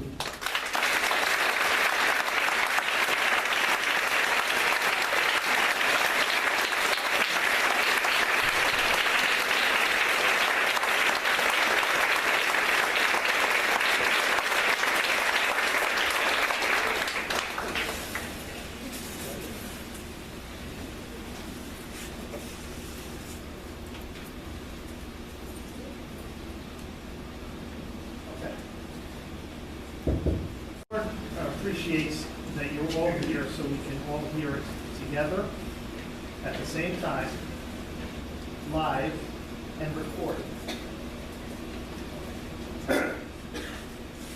Someone asked before, whose idea was this? I raised my hand.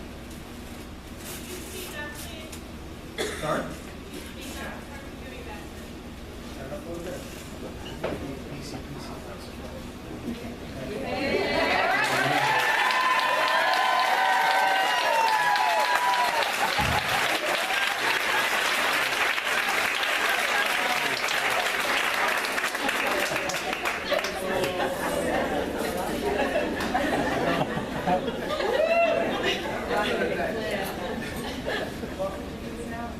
So let me explain to you the perspective of the board. Let me explain to you a little bit of the history of how we got to where we are today. And let me explain to you the way the board views the topic of aides, paraprofessionals, and the staff as a whole. The fact of the matter is, a little over a year ago, the Board of Education took a look at the structure and management of our paraprofessionals, the aides. The reason why we did that was because we suffer a very high turnover. So the gentleman asked about the statistics. I have some statistics to share. Okay? The reason why we look at that is because we believe in the continuity of the professionals that are in classrooms, whether they be teachers, aides, or anyone else. Having high turnover causes all kinds of problems. In order to stop the high turnover, you got to come to grips with why there's high turnover. In Verona, the reason why there's high turnover is because our compensation for the aides is not as competitive as it should be. Since the Board of Education started looking at this last year with rigor, we did a couple of things. First thing we did is we asked Mr. Moriello, who joined us a year ago, to evaluate with a fresh set of eyes how the aides were deployed, rationale and reasons for them leaving, when they leave, exit interviews and all the rest of that, what the other school districts are doing differently, better or worse. And one of the ideas that came right away was we oftentimes suffer from loss of continuity when an aide resigns. Because our hiring process when an aide resigns is to do the following things. Post a job, collect resumes, schedule and conduct interviews, select a candidate, conduct background checks, and then assign them a resolution at a board meeting to officially hire them, and then they can start. And that takes some period of time that no one is satisfied with. It's just too long. So we entered into a service agreement, not a binding contract, a service agreement with a vendor to try to bring in aides very quickly to fill in temporarily. So the aides that we currently contract with the vendor are meant to provide one service, to get a qualified, capable aide into a seat. As the gentleman said before, our process is we interview those people. Where possible, we pre-interview and pre-qualify them so that when we have an opportunity, we can pick from a list of people that we've already selected and have already interviewed. And wherever possible and reasonable, we have the parents meet with them as well. So there should be no surprises. Has that worked great in every case? Absolutely not. There are stories where it's not worked out. I've heard them tonight, and there's one going on right now that's working very well. Those, let's be clear, those, I heard someone say bull S, so, okay. So the parents and the staff in that classroom are happy with you. They're telling us keep the aide here until the end of the year. We can dispute that, but that's what's happening. Come on up, let's start again.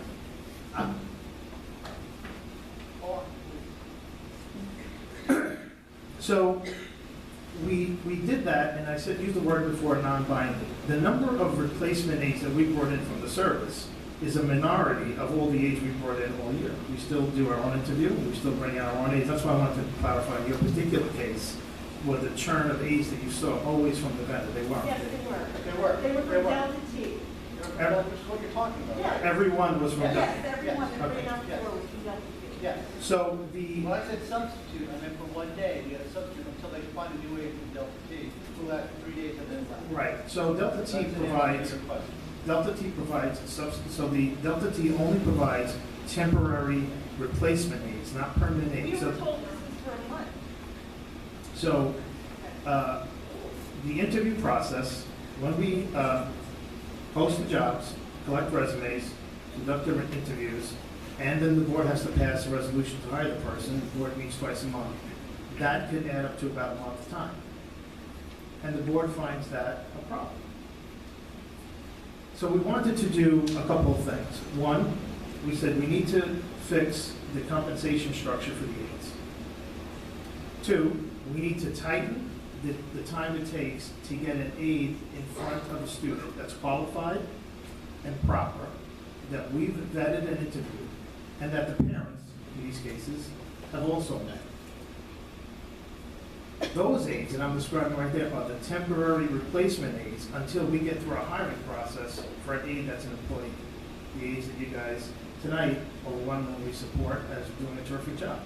It just takes time to get them into the seat.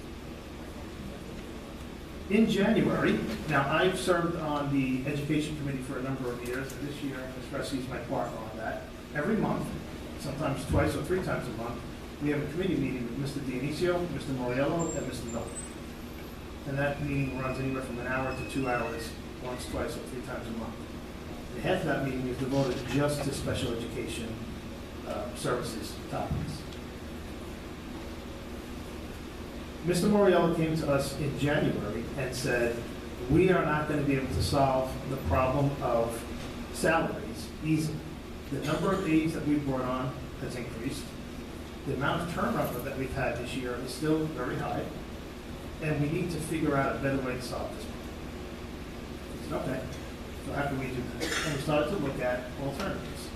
We worked up in February and March some schedules that would adjust salaries, especially on the low end, because there's a spectrum on per hourly wages. We looked at how many years it would take us to implement a change to the structure of salaries to get all the aides up to a new minimum threshold that would be more competitive. We looked at, should we do away with hourly wages altogether for the aides and move to a structure of annual compensation. We looked at outsourcing opportunities and experiences in other school districts. Like many of you said, feedback wasn't always positive, usually not positive. And that went on into the month of April as we went into budget season. Now, if any board member who's sitting here tonight was in any of those meetings that I described and disagree with anything I'm saying, they can tell you right now that what I'm telling you is a line of bunk. In April, you said something about the time of the email that we sent out. It's like 5:30 in the afternoon, like 8 o'clock at night, right?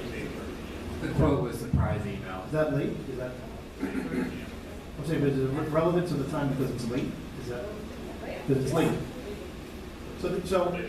So on April 11th, so we had a board meeting on April 12th. On April 11th, I received an email from the NJEA VEA at 11:10 p.m. Monday night with the resolution that was suggested that we pass at our board meeting the very next day at 8 o'clock. So it's either late or it's not late. I contend it's not late because an email's an email. That resolution suggested that the aides, a majority of aides have voted, and the VEA has agreed to accept into the association the aides. And if you just pass this 3-page resolution the next night, we would welcome them all in. The board discussed that the next night. And determined that what we need to do is contact the attorney and find out what obligation we have to report back to the association and the staff the fact that we had been contemplating going to a vendor service provider. The vendor service provider notice that we sent the association on Thursday last week was that letter. It was not a response to the unionization of the aides, period.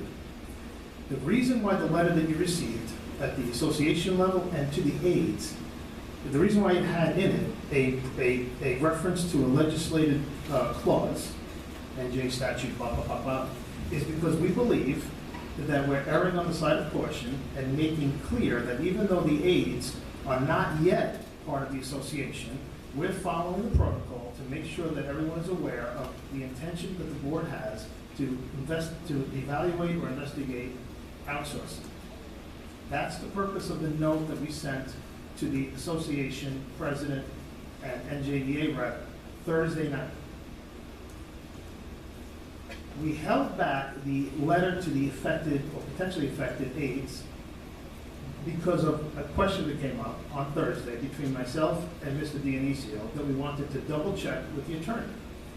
The clause that's referenced in the letter is a clause that references a part of the law that says if the Board of Education is contemplating outsourcing any function performed by a union member, you must give notice to the union.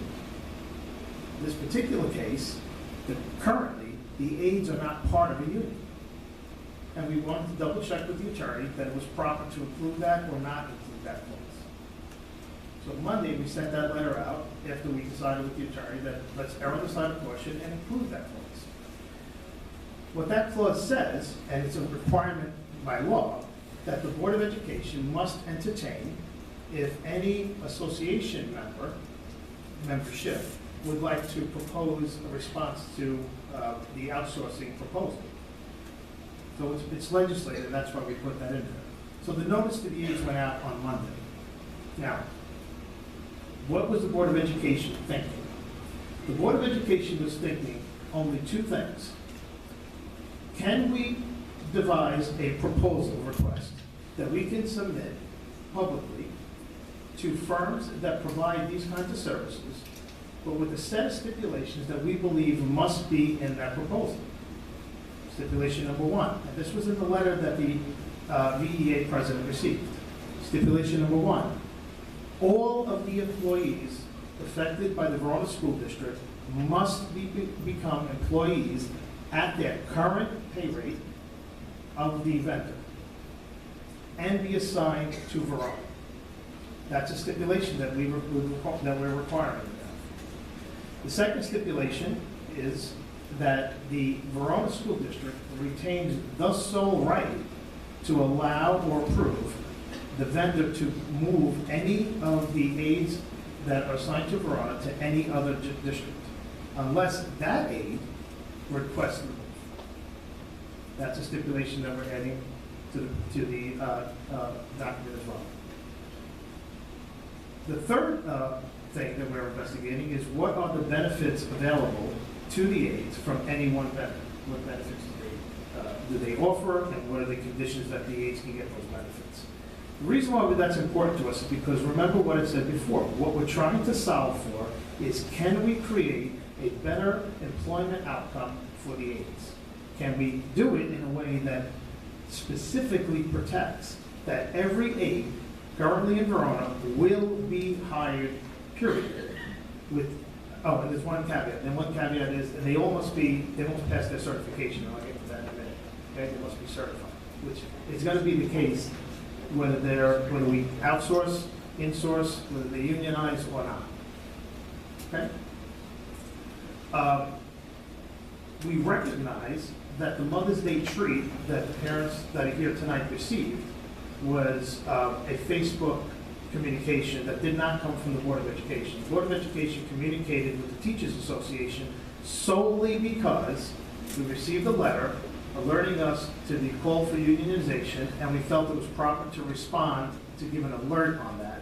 There is a letter that the board approved tonight after some amendments that's going back to the Teachers Association. We'll send it tomorrow morning so you don't get it late. That is a response to the unionization call. What that letter will say, contrary to public belief, that letter is not going to say that the Board of Education rejects unionization. We don't, and we cannot, even if we wanted to. What the letter will say is that the board will agree to having a vote administered by PERC of the aides to join the association. That's it. That letter is going out tonight. The letter that the public received this afternoon was put together quickly today in response to the feedback that we got, as Mr. Citrano told me on Sunday night, the social media explosion about this topic. That social media explosion did not come from the Board of Ed, and many of you feel that it should have. What we did was communicate that we were contemplating this, and we even wrote in the note to the Teachers Association and to the aides that the RFP that we're talking about is still being drafted. So it has not gone out, it hasn't been finalized, it hasn't been approved by the board, and it hasn't certainly not been responded to by any vendor. So some of the questions to some of the folks that came to the podium tonight,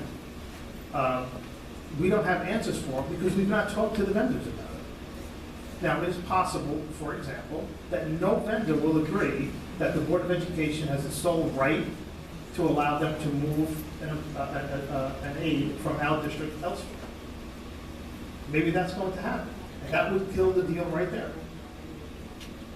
Okay? In terms of some statistics, in the current year, in the last year, the turnover rate in Verona for aides is 40%.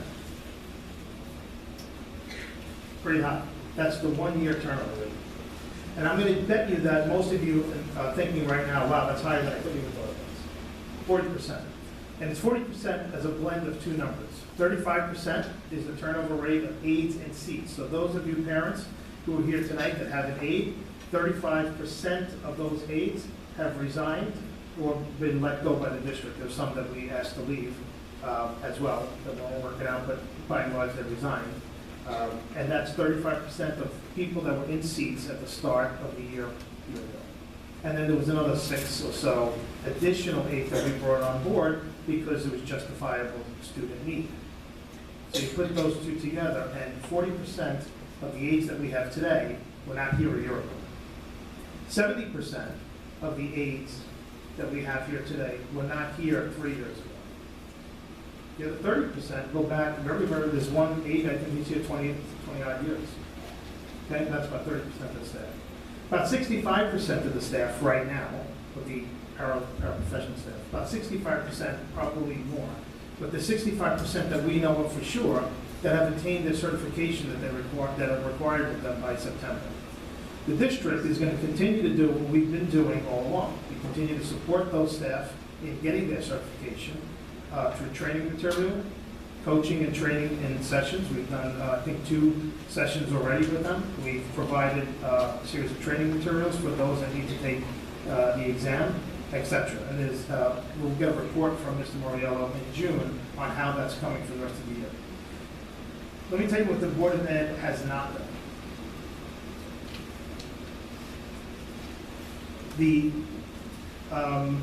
The board has absolutely not agreed to any outsourcing with any vendor, period.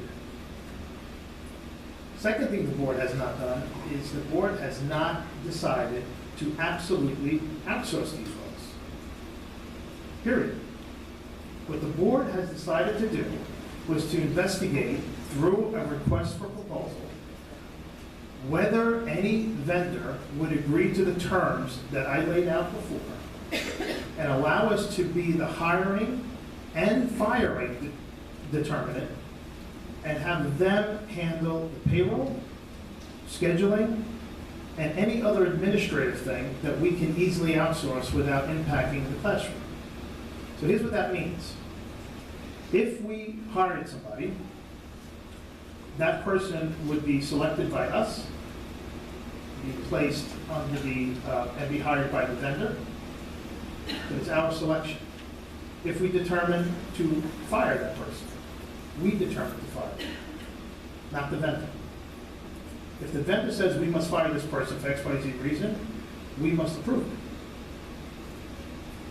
it. If the vendor wants to move a person, only if that person desires it will we agree to it. And on it goes. So there's a bunch of provisions like that. If no one agrees to those, no vendor agrees, there is no outsourcing. Period.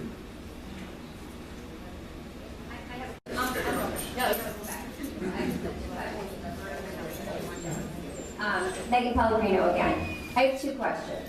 One, there's been no mention of the tech staff. So my question is, why are they going to be outsourced? Because there's no turnovers in John's measurement. They're never not present. So I don't understand anything about paraprofessionals either, but I really don't understand why they're being outsourced. That's question number one. And question number two is, being a teacher and I'm also a parent, I feel respect is huge. And if this was something that was discussed for a year, I truly believe that as board members and administrators, you should have had a meeting with the paraprofessionals and the tech staff and said to them, these are the issues that are on the table. If you were looking at it for a year, respect all of these men and women that work in this district, are devoted to this district, and you should have had a meeting rather than it being on social media, or rather than the VA getting a letter. Respect them. It should have been discussed with them prior.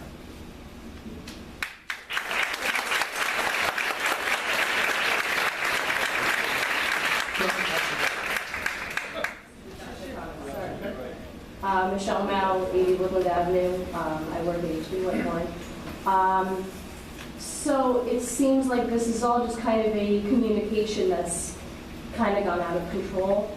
I feel like... I don't think it went out of control. I think it has absolutely no control. I would say that's the same thing, but it's worse. Okay, that's fine. I think from our perspective, and I understand where you're coming from, I understand it's frustrating to see that, you know, we have this, oh my God. Okay, I haven't even stood up like this whole time. There's like so many people in here. That there's this whole room of people that are like sitting here like this at you. Like, I get that. But just consider what it says about the stress that we are under as paraprofessionals, that when we hear outsourcing, the first thing that came to mind is what is going to happen to us. That's why people are here. I mean, you have people who have built their careers on this. You have people who, all of us are dedicated to this community. I don't even need to say that. We all know that's true already. But just understand where we're coming from, understand why there's so much emotion on our end. I know I have no jealousy of any of you people sitting up here in this room facing this terrifying room of like hundreds of people right now. But I guess in the future, I don't know what to say to fix this kind of thing from happening again, but just consider when you put out that kind of letter, how it might come across this way, because we are under so much stress and we have so many concerns that people's jobs are going to be at stake. So maybe just, you know, pick somebody that you like and kind of run it by them first, so that we don't have this again, because now it's, you know, kind of PMs and, you know, we all work at the school tomorrow. So that's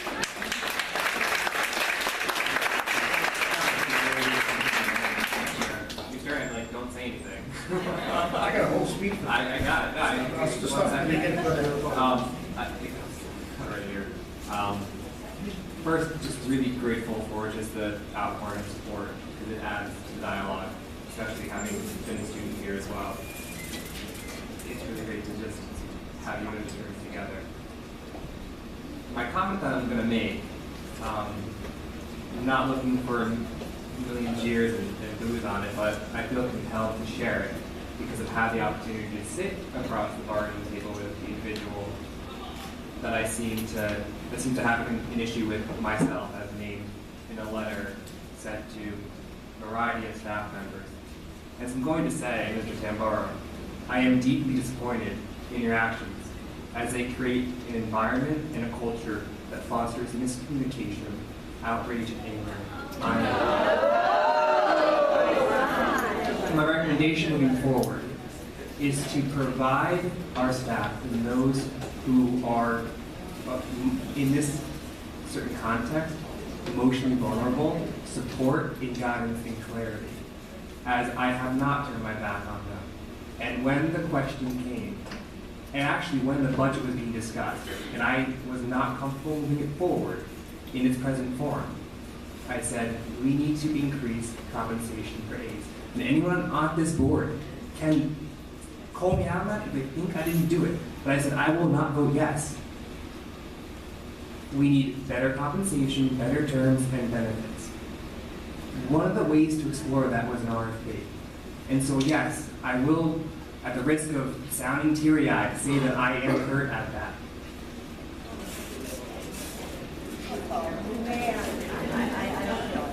No. So, no, look, guys, it's, I'm sorry? Go ahead. At some point, you came here to get answers, or you came... Carol, please. The letter we received, and correct me if I'm wrong, the letter that we received late Thursday night, did the letter say, considering outsourcing? It was actually earlier than it is now. I don't care what time the letter came out. Who cares what time the letter? The letter I received that evening, did it say, here we go, considering outsourcing the district's instructional It says consider it, right? Okay, yes, it did say that. Correct. Did it further, this is not the one I'm thinking of, later on did it say that we will provide, that the unit could also provide an RFP? Yeah, and that's because that piece of legislation that we quoted on it requires us to say that. Could you understand that I would understand that as saying, okay, we're going to outsource this and you can come up with your own plan and submit it? Just like an agency would submit their plan? What it says is... That's the way I would have read that. Yeah, so look, I'm not going to defend anyone in Trenton or the federal government that says you have to abide by that clause. That's all we're doing is saying, on the advice of our attorney, the law is if a bargaining unit has functions that you're outsourcing, you must give them the ability and the right to bid on that contract as well. That's what. Did this letter explain to me, who doesn't understand state law, and this letter was addressed to the president of my association, and I, as the vice president, obviously got a copy of it. Did the letter say, include all those stipulations that you mentioned for your RFP? It didn't, because we haven't finished the RFP. Can you understand? But it does say that the staff in Verona will be afforded the opportunity to work for a vendor. Because we predicted that would be one of the main concerns of folks, is that we're not outsourcing and everyone's out of a job. We're going to bring in temporary people from the other side of the planet. It's going to be a race to the bottom in salary. It's not that. What you heard from the board tonight is the reason why we're looking, and guys, look, maybe why did I get this in a letter from Ms. Gardino instead of you calling her, Ms. John? Because we have to respond to you in writing that we're looking at it if there's an association impact to it. That's why. That's why. But this letter could have included one more paragraph that explained what your RFP was looking for. A phone call from somebody would not have, if you would have called Marcus and said, let's explain what's going on here. Yeah, look, we can go all night. Okay, I'm just, okay, and I'm done. I just want to. I hear your point. Thank you very much. That's so much. Good work.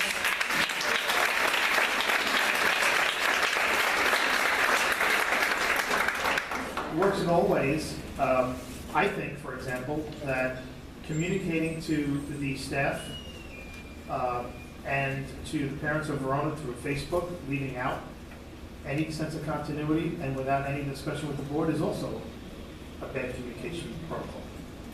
I just think it is. You're our official.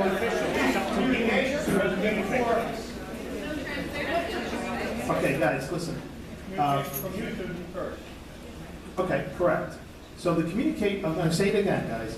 The communication that we sent to the association was in response to make sure that in the process of calling for a unionization vote of the aides, that we responded to give an alert as an awareness responsibility. That's in law to say this is something we're contemplating. That was the communication. That communication was not intended to open up a debate with the community at large. That wasn't the intent. The intention was to communicate to the community once we've ironed out what we believe is an acceptable RFP. In that letter, we pointed out that the RFP is still in the process of being written. That's what we wrote in the letter. Now, the goal is to communicate to the community and to everybody. Look, I don't think there's any living person who thinks that this Board of Education believes that the path to success is to come in on Christmas Eve, vote on an outsourcing that's going to affect all the paraprofessionals in the district, approve it when no one's watching, and expect it to work great. That's not how we operate. All of the kudos that you gave the staff and the wonderful experience that your students have is because the Board of Education believes in the resources, in the leadership, in the processes, in the ambitions for quality that we all contribute to for the programs that we have. The aides that work here don't work here because they just have nothing else to do and walk in. They work here because we've hired them. They've gone through a selection process. What about John's bench? Can we get back to technology? I'm just. Oh, sorry. Okay, so you asked the question, why is technology on there too? John, we have someone at the podium. That's what I think. So, Yeah, but I asked a question before at the podium. I'd like to answer. Oh, okay. Sorry, I thought you were. My apologies. That's okay. Sincerest apologies. That's okay. That's okay. I'm sorry. Okay, John, if you remember, about 8 years ago, we had a few midnight meetings in a row. And I know because my son was coming in to the high school and was graduating on Saturday from college. The whole issue was based on miscommunication. And you had said to me that I accused you of behind the door negotiations. That was because the same situation that we have here happened. You're not being transparent. The mumbo jumbo with the code, and we all know about the law. All you had to do, and I think you called it the Lynn-Torto rule because you called someone that night, the next day after the midnight 12:30, 1 o'clock meeting and said, we could have avoided this if we had talked to people about what we were proposing.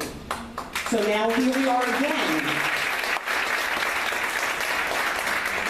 And you were insulted by my accusation. Once again, I appreciate the position, the volunteering, the time, but you could eliminate so many of these, which might go on to midnight, like we have, right? We were at the planning board meeting for the fields and that went on. The point is, you could have avoided it. Forget the legal mumbo jumbo. Talk to these people as regular people and say, this is what we're considering because of the high rate of turnover. It's black and white. Just put it out there, make it easy, and you would eliminate all this pressure, frustration, and everything. We're all in a community together. This stuff about leaving it out, it doesn't look good. And Mr. Tamboro has a phenomenal reputation. He's an honest man. And the reason why it looks this way, because that's the way it looks. That's the way it looks. Okay? If it walks like a duck and talks like a duck, it's a duck. But no, that's the truth. Forget all the lingo and all that stuff. You have to just forget it and be honest. We know a rate is of 40%. You have to do something. All I'm asking is this. I understand the financial, the fiscal responsibilities. I know all about that. It is, John. It is. It is, it is, it is. It's about the dollar. But you're up against a brick wall. It's not. Okay, okay. I've heard this from Mr. Tamboro. I've heard it from you. Excuse me, can I just say one thing? Yeah, Ms. Nardino, yes. Everybody keeps talking about the dollars, it's the money, it's the money. I invite you to have a meeting with me. I invite you.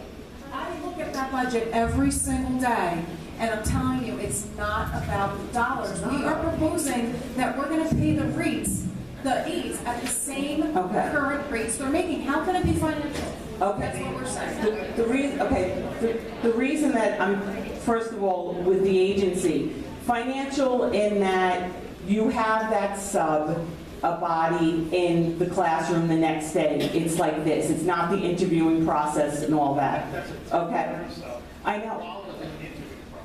So can I just ask, between everyone here on the board and the administrators, is it possible to find another way? Go back to the drawing board and find another way to keep paras here without using an agency. I don't know how it works with your sub-paras, how many you have. There's got to be another way, because whether or not you're saying that they can keep the Verona people, they're still going to be sending their own. And I guarantee you their own are not good.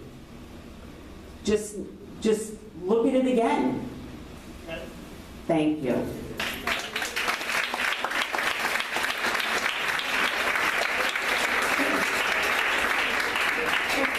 So as Ms. Nardino said, the odd in the math for it to be a play on money for salaries if part of the requirement in what we're putting in the RFP is that all the aides be hired at their present salaries.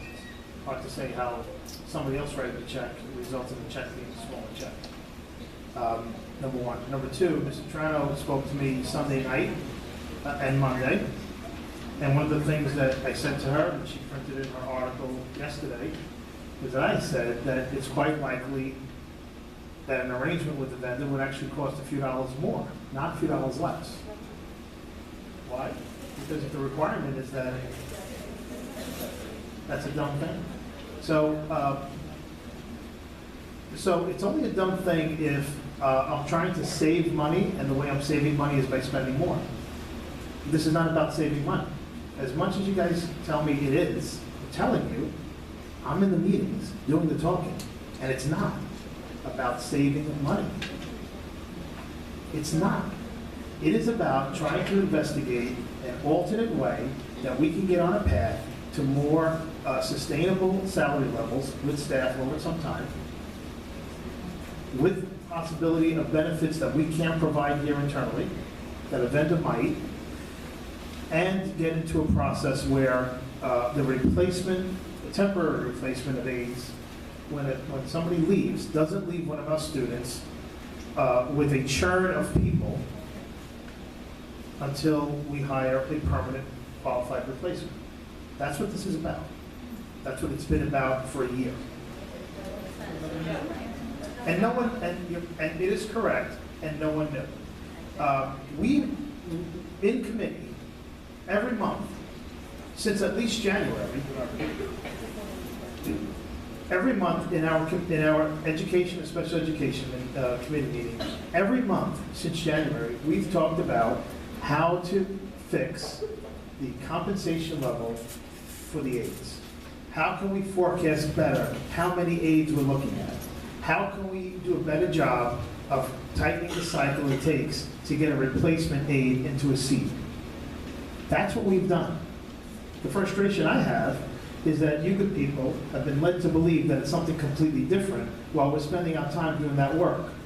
I'm no angel with wings, and I'm not looking for a pat on the back, but it is frustrating if what we're doing is what I'm telling you we're doing, and these people are all up here nodding yes. They've been in the same meetings I've been.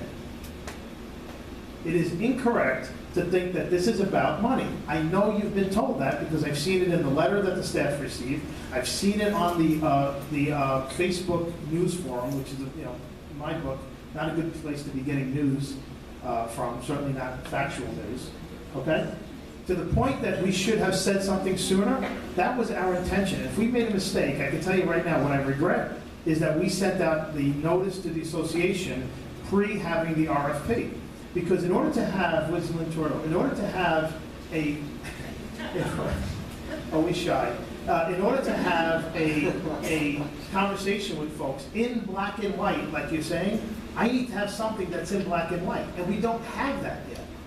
Which is why we haven't introduced the provisions that we've agreed to in their complete form. We just haven't. It's not finished yet. Isn't the conversation with the union part of that as well? Or shouldn't you have The had conversation with the union, the question is the conversation with the union part of that? The conversation with the union is an independent, concurrent path. What the board met on, one of the topics the board met on prior to this meeting and confidential was the final version of the letter that's going out to the association in response to the unionization question. That's a different question. That has a path on which way the board is going to opt in allowing the representation of the aides to the association. There's two ways to do that. We either blindly welcome them into being recognized as part of the association, or we say, no, we request that there's a vote, so our professionals vote, and that vote is administered by an independent. It's done by PERC, the state forum, not by us. And then we would recognize that. Okay? So that's an independent thing.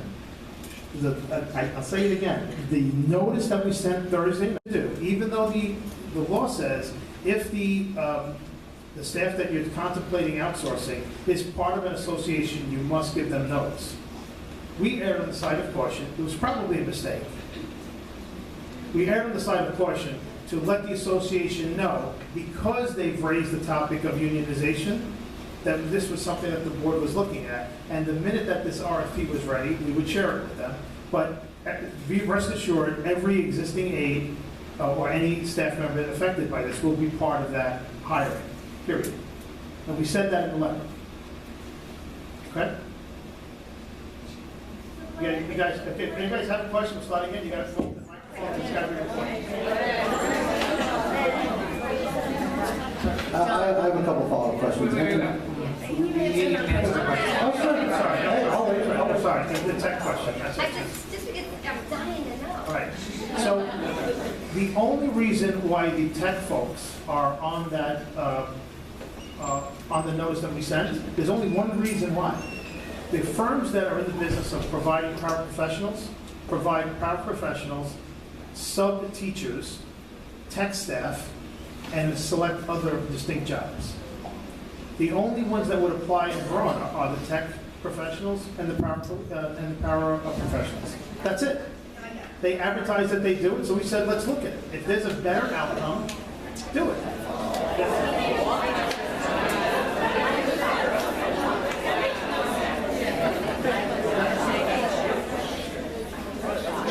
So just again, I'm Paul Vina, and John, I understand that you guys haven't made a decision on this.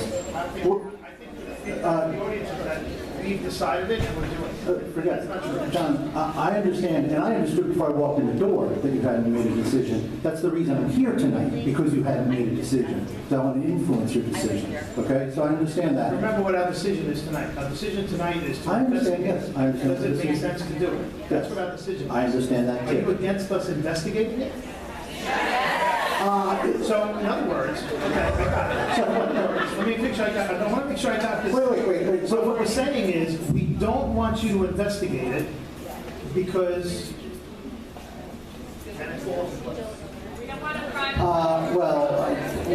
Listen, before we even get to that, let me just ask a couple of follow-up questions, okay? I'm just saying that I understand you haven't made a decision. I'm also saying, if you tell me that this is not just about the money, I believe you, okay? I believe you. I believe that you are looking for the best outcome for the students. Probably it's not about the money. Okay, well, then here are my questions for you, because I've been listening to what you've said. If compensation is not the issue, you said you're going to pay them the same, right? The RFP you're going to put out, you want to pay them the same. If compensation is not the issue in the RFP, but compensation is the issue in part of the high turnover rate, then how is having them paid the same amount of money through an agency going to solve that problem?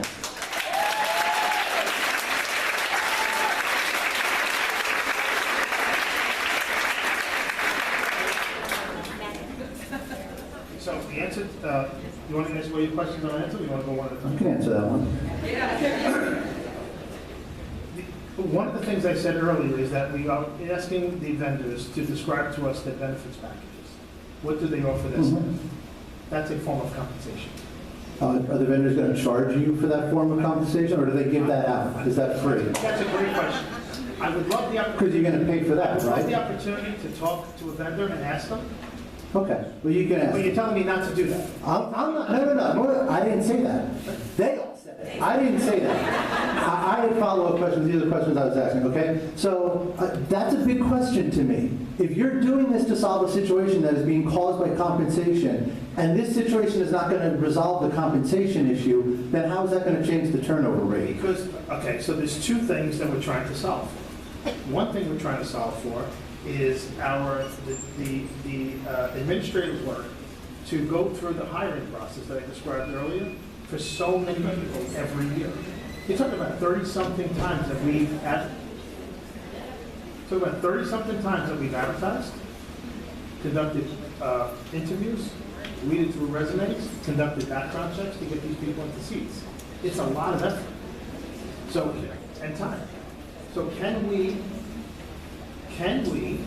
be in an arrangement with someone that allows us, where they may have people that we've qualified, we've interviewed ahead of time, are in a roster, and to the extent that they're placed temporarily somewhere else, can we give them permanent work in Verona on a pre-qualified basis?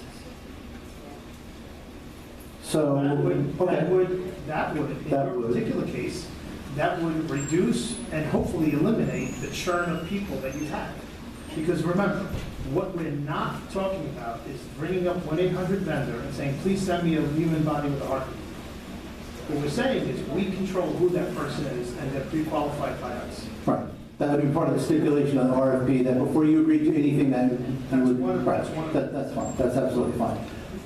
Is that going to solve the turnover problem? Great, so you save the administrative staff a little time, I get it. I'm not discounting that. I'm not discounting that. Does that solve the turnover issue with the aides? As I said, there are two different things. So one problem is that. Second problem is the turnover with aides. Okay. One element of this is what benefits packages might be available to the staff through a vendor that we don't provide here.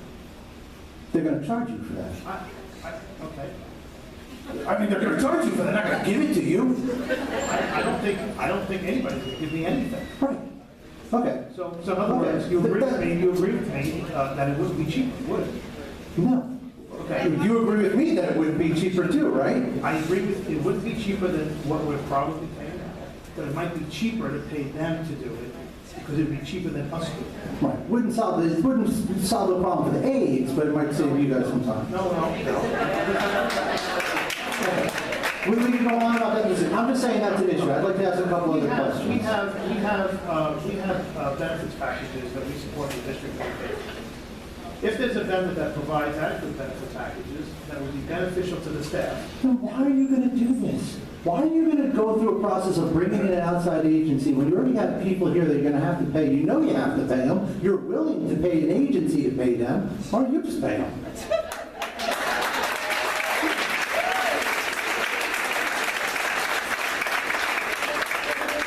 Or I should say more precisely, why don't I pay them? Because I'm the taxpayer. I have a couple of questions. Have you looked at the situation in other towns? Turnover rates, what they do? Okay. And you could provide us with any of that information? It's high, it's not desirable. Yeah, it's higher than what we have here? I don't know if it's Lower? I don't know if it's higher. Yeah. But you've talked to other towns about this issue with the aides. Yeah. And it's comparable? So I'm interpreting your question one of two ways. So when it comes to towns that do it themselves, they do have a higher turnover rate on aides than they do with other staff. And that varies by town to town based on what their profile is of their own. Are they unionized? Some of them are. And I'm not necessarily pro-union, I'm just asking the question. Some of them are, sure. Some of them are? Okay. Do you know of any other town or customer of these that has the deal that you're talking about trying to get? I don't. You don't? Okay. So say one of them accepted it, would you have any idea how it would work out? And what I'm trying to get at here now is, if you plan something, do you have any evidence that you can provide us ahead of time that any kind of roadmap where we've seen this working, we're doing it this way, we've seen it work this way, we know where, do you have any evidence that this plan is going to work is my question.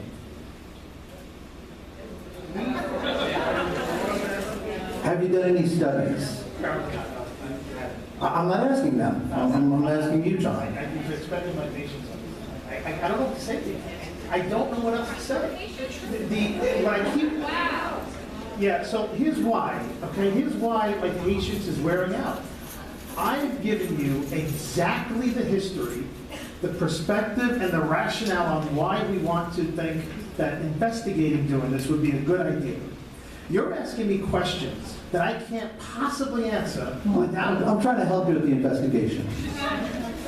I'm serious, I am. I'm not kidding you. I would like you to consider these things I brought up while you do this investigation. And I would also like to say that I think it's a really bad plan. I just do. I have a gut feeling that it is a bad plan. I don't like the idea of some staffing agency bringing in people that I don't know, that you have vetted, that might stay, that might leave. And apparently I'm not the only person who feels that way. So I'm just saying, I'm not saying don't investigate it. I'm saying take into consideration these things I'm asking you.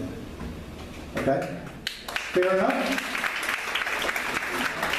It's fair enough, right? I mean, that's fair enough. Just consider it.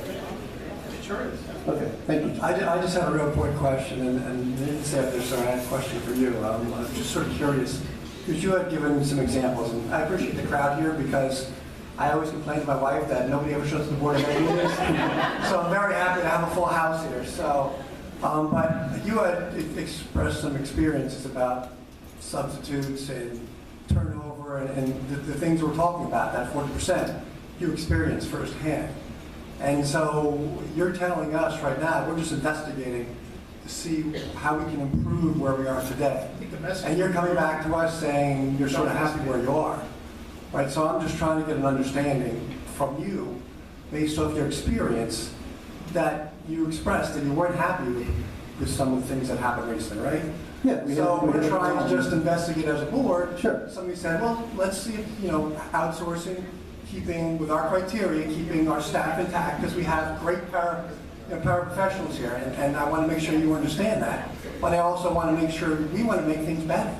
You guys, the impression is that we're trying to make things worse. We're just trying to investigate how can we improve where we are today, how can we provide that consistency. And I don't want to have somebody show up there, have their kids show up here, and by the way, that paraprofessional or that temp didn't show up, right? We want to make sure that we have that outsourcing staff, maybe have somebody lined up, boom, ready to come in, that we've already vetted out and said, that person is qualified to work in Verona, to work with our great professionals we have here today.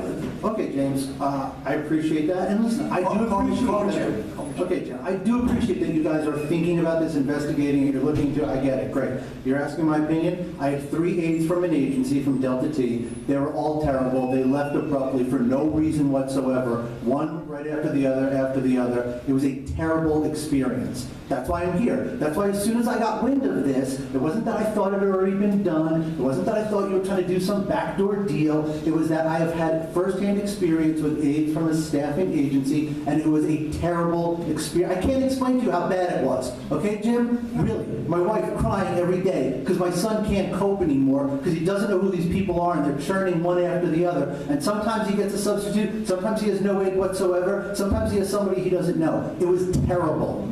So you can make that part of your investigation. It was terrible. No, we agree with you. We agree with you 100%. No, we agree that they are terrible. We've heard it over and over and over again. And one point I want to make is that I am putting together the RFP, right? So I'm typing it up. I have a date stamped at 3:35 today that I have a lot of it inputted. At 3:35, I have in there that our employees will be given preference when hiring. It's in there. Chris, tomorrow, come to my office, I will show you that that's in there. That, whatever's in this RFP is not being influenced, excuse me. Whatever is in this RFP is not being influenced by what people have to say in this room. And then secondly, we are advertising and soliciting requests. We will then evaluate. It's possible that I will ask perhaps Mr. Tamburo to take a look at them. They will be public documents. Anybody in this room can have a copy of one of them. You can have a copy of all of them. You can have as many copies as you want. But this is not something that's going to be done secretively. We agree with you. We agree with mostly everybody's concerns in this room. We're not trying to backdoor anything. And I think there are people in this room that know me and know me for a long time. I can say it confidently that we are doing what's best for the Verona students. We love the paraprofessionals that are in these classrooms, but we need a better way of management. Mr. Moriello comes in here and says, all I do is deal with aides, and not aides issues, but hiring and replacing aides. We should not be paying someone the kind of money we're paying him to do that. Plus, he's too intelligent to deal with paperwork. Excuse me. It's important that we hire people in positions to do the things they're supposed to do, not read through resumes. It is an inordinate amount of time every day. We agree with you. Good. I'll let it go. So if anybody has any questions, concerns about this, please email me. Because there's a lot of misconceptions in this room and mistruths, and I think you need to start going to a source, especially if it's over budget. I'd be happy to share with you the numbers. I'll take the names out. I'll show you what it's cost us over the past 5 years with aides costs, how they've increased, the number of aides that have increased. I'll tell you right now, the number in the budget for next year is about $900,000 for aides. Their salaries, $900,000. When I got here 14 years ago, it was probably between $400,000 and $500,000. It's at $900,000. How much is your salary? Yeah. I mean, how many people are you talking about? 900,000. And how much is yours? There are 68 classroom aides and 3 bus aides.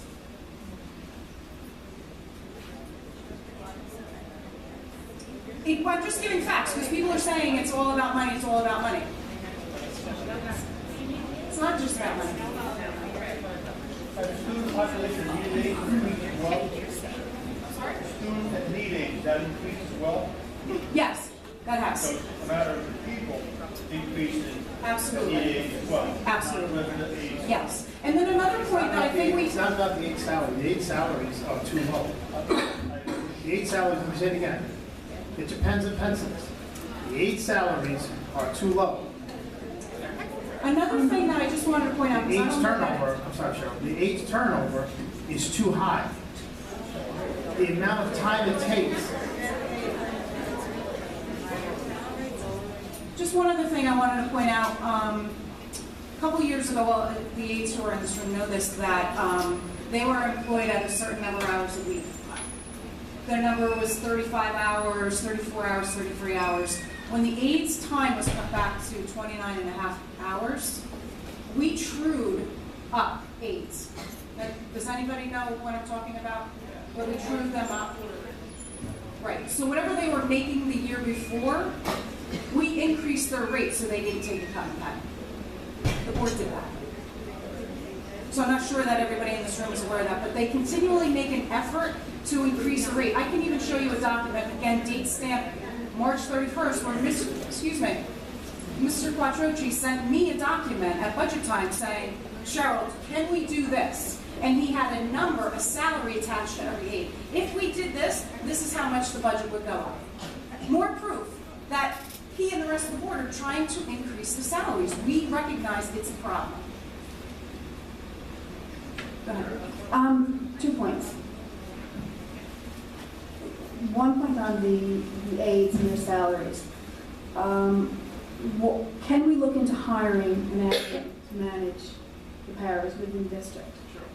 Because that would remove the concern about them being the outsourcing concern, which is a legitimate one, and could provide a solution. The next point, which is a point that we kind of got away from. Every time I'm here, we've got the same text. And this discussion was about turnover. I don't know of a lot of turnover in our tech staff. So why are they included in this? Well, I think I answered that question before. There's only one reason why they're included in it, is when you look at the sorts of firms that provide services for the aides universe that we're talking about, also provide select other staffing services. One of those is... Yeah, but if we don't need that service, why would we dirty our negotiations about... What negotiations? Well, you just said that you're putting up these terms in order to... You just said you were looking I'm not into negotiating this. with anybody. I'm just asking folks, I'm just asking firms out there that might be in this business to tell us if and how they would accommodate. That's all. Okay. So then, excuse me, I misspoke. That still doesn't really give a valid reason why the techs are involved in it. So my question... We don't have a need. The reason for that is because we are always looking at various things to make the place run smoother and better. I didn't know there was a problem with the tax. I didn't say there was a problem. So the taxes, they get... No, I'm asking if there is. There's no problem. Yeah. So then why are we looking to outsource the tax? I didn't say we were outsourcing the tax. I said we were asking for a proposal on what benefits package and what quality of service, based on the stipulations that we put in, with vendors coming in and doing. That's it. That's what this is about. Does that make sense? Okay. Can I just make a comment about your first statement that we should hire people to... Well, no, I'm asking to look into it and explore. Oh, we have 2 people who work on it already. Right, Grace Terry Frediani at preschool works with the aides and the paperwork and the payroll, so we have her. And then also Mrs. Oliver at central office who works for Ms. Moriello. 2 people right now. And it's...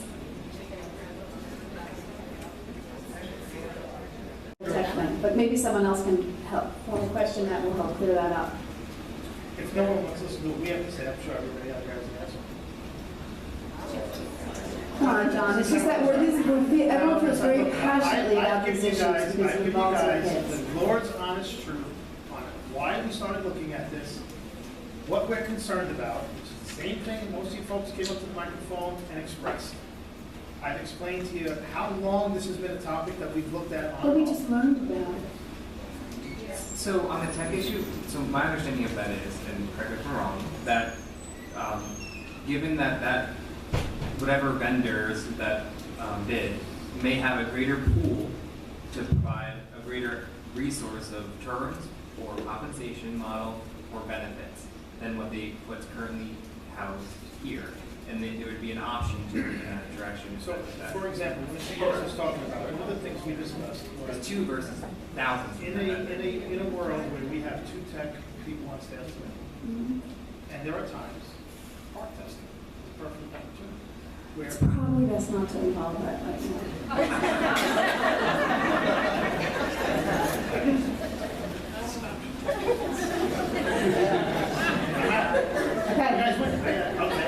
I won't tell you why it would make sense to look at a vendor in those scenarios. If there's a scenario where temporarily we need extended technical coverage, can we work with a vendor who can send us extra help for the days or weeks that we require? There's lots of ways to do it. What got out to the news is the board investigating one way to do it. You folks have been led to believe that that is the only way, that it's been predetermined, that it's because of a budget problem, that it's because we're trying to save money, that it's because we're trying to cut people out. I got a letter here that says the board is responsible for destroying the careers of 60 people. So it can't be exactly what we keep telling you is that one of the provisions, main provision, is that we require every one of our needs would be hired and staying in Verona. That's one of the stipulations.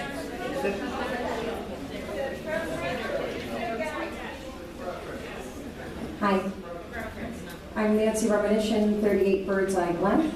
I'm a member of CHILD, but I'm also by profession, I work for a global human resources consulting firm. I specialize in compensation management. So I design salary structures, market analysis, stuff like that. I do not specialize in educational salaries. I do private sector stuff. So I just had a couple of questions. So Cheryl had shared the total payroll for the paraprofessionals. I just wanted to understand, I understand that there's a range of salaries you would, as I would imagine, because you have a lot of different levels of service, right? So can you share the cost of perhaps raising the $12.25 to $14 or $15 an hour? I can tell you that if we, the last analysis that we looked at was if we raised all the staff who were below $14.40 an hour and brought them all up to $14.40 an hour, the cost of the district would be just under $100,000 of additional cost. Okay. And then I want to get to 14.40. Okay. And then I wanted to ask, was the decision made not to provide benefits? I think that's what I heard. The staff that we're talking about have been, with the exception of the tech folks, the paraprofessionals have always been hourly staff. So one of the things that we looked at as well was to convert, this was back in February or March, would it make sense to convert them onto salary? Because that helped us eliminate some of the administrative work around hourly wages and all that. Okay. And then that got us into the conversation about, geez, you can square it up and do that at the same time with that cost. Right. I'm sorry. So I was asking, what was the decision made not to provide benefits? They historically never received benefits Right. because of the nature of the hourly work. So one of the things that made it interesting to go and talk to vendors is that they all advertise benefits packages. What's unclear to us is what sort of benefit packages, what the costs are, what the provisions are.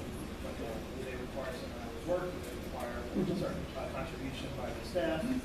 How much is that compensation package? I don't know what the compensation package is, and you probably know this, so you know how to work very widely. I know what ours cost. I don't know what theirs cost. If theirs cost much less than ours, and it's a suitable package for staff, that might be a desirable thing. Okay. And then what would be, did you calculate the cost of providing benefits as a percentage of payroll?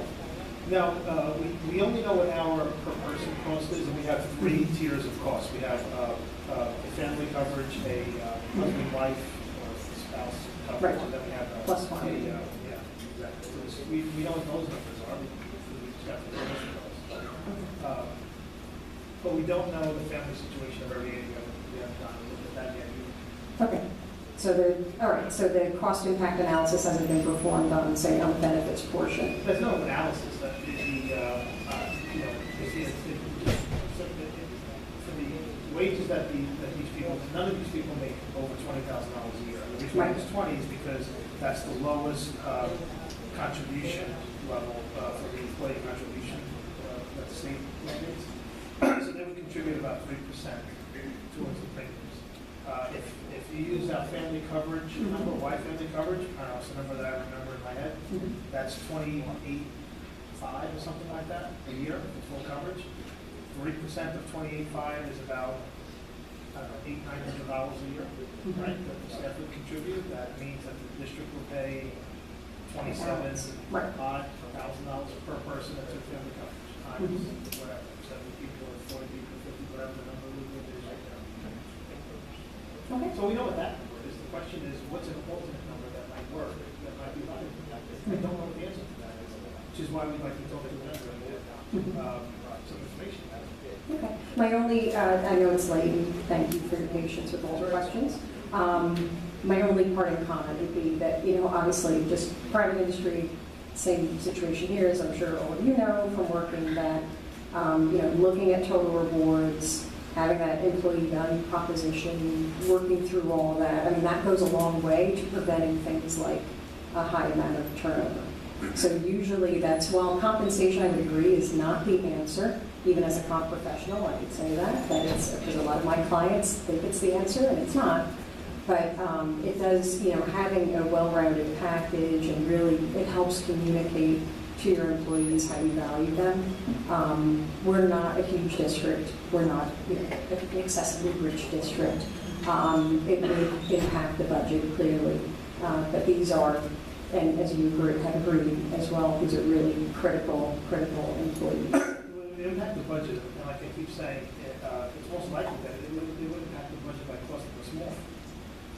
Right? I've said that about 20 times now. Well, you're in reference, I just want to confirm, so that's in reference to as you're investigating other things, or are you talking about if you're raising their salaries and you're getting the benefits, right? Either way, it's sure. Right. What the board is looking for is how can we invest more in a way that has the biggest impact and benefit? That's what this has been about. Because you're 100% right. Salary by itself, not the answer. Benefits by itself, not the answer. Work environment by itself, not the answer. Right? It's sort of a 3, 4, 5-legged stool, right? And you need to fire all of them. What the board has spent a lot of time on are what are the reasons that people leave? How do we get a more sustainable system? How do we do it in a way that's cost effective? And what are alternate models that are out there? As I said before, we notified the association on Thursday in a response to the association's request that we pass a resolution welcoming the staff to teaching. That letter in response to that is going out tonight as well. We approved it in 5 hours. The letter that we sent on Thursday was a letter that we felt we were obligated to send to notify the association, even though the affected staff is not currently part of the union, but to do it the right way, so there's no question about this, and say, hey, this is something we're investigating. As soon as we finish writing that RFP, we'll share it. Nino said she's been working on it. We've been soliciting feedback from the board on what the kind of provisions are. We've talked about it in committee. The ECO has been a strong advocate of what kind of protections have to be in there so that the staff that we have, the staff that we built, hires that Housing has done stay in the seats that they are for continuity purposes. But if they can have a better HR outcome on somebody else's ID card that we are providing them here, that's something that we owe it to them and the community to do. Understood. But just, I think you have different perspectives here about the value that that investigation would have and resulting in making that action. So as I said earlier, not you the whole time, it's probably would cost us more, not less, given how we're stipulating how it would work. And as I said earlier, I don't know that any vendor would do it. I don't know. We haven't submitted anything. So it's premature to think that we have all the answers to your questions because we haven't finished writing the RFP. We haven't gotten any feedback or real meaningful dialogue on any of these petitions with the vendor. Otherwise, I'd love to answer the question. We're not up to that. But I think again, what I've heard tonight is it's not just about the numbers on the page, and I've heard that on both sides. It's about the value proposition. And by trusting that management outside of district, that's what you're correct. But that's what you're hearing. And one of the provisions is we would be the hiring authority, the firing authority, and no one moves unless we say or the staff member says okay. But that begs the question, and what is the value of performing that, and what is the value of then transferring? You know, again, it doesn't sound like it's an equal I don't know what the value proposition. is because we haven't gotten from. I don't mean monetarily. I mean the value of what is it, again, what I've heard, and you can correct me, I've heard that it's going to save you the administration of filling these positions. It's going to save us some of it. Some of it, potentially, right. Potentially. So that's a value that you're seeing. Another one is the potential types of benefit packages that these firms offer. Because the district has made a decision to not provide No, because benefits. the district, because Or we not. want to take a look at what they offer that's different than our standard, that might be suitable and affordable. Okay. And that would be an improvement over the current. Right, which is, no, right, okay. Correct. Okay. All right. I'm just, and that makes sense. And I think what everybody's saying, and I have to be honest, I share that sentiment, that as much as you would try to, and like you said, it's untested, you don't know that those provisions could be put in place. It feels risky, and I understand that's an emotion, but it feels like a risky proposition based on, you know, the anecdotal evidence that we have, whether it's our own experiences or the experiences of I think other anything that we districts. train, that we talk about doing to change it, to make it better, has some risk. The risk is financial. Unless it's an investment in the current staff and their current packages, which I understand. There's not a budget fairy that's going to come and suddenly give us a big pot of money. So I completely understand that. But I think, you know, again, I think that's what you're sensing in this room is, again, the riskiness and of that proposition, that there's a sense that there's going to be a lack of control over the situation in a way that we haven't seen before. And that's a valid point. I'm pleased, and again, I appreciate your patience in listening to Lessons everybody. learned with the vendor that we, and the way we operate with the vendor that's in the district today, that lessons learned that are going into the provisions that we have. So when we say who controls it, we're trying to be as clear as possible. Of course. We would control it. Of course. If the vendor says, I can't agree to that, okay, then you're out. And that's a deal breaker. Correct. Okay. Thank you very much. Just interject. Could the rest be done in public comment so we can get to the bulk of the meeting, or are we still on public comment on agenda item? I'll go with whatever the board. I'm not sure how else we can say the same.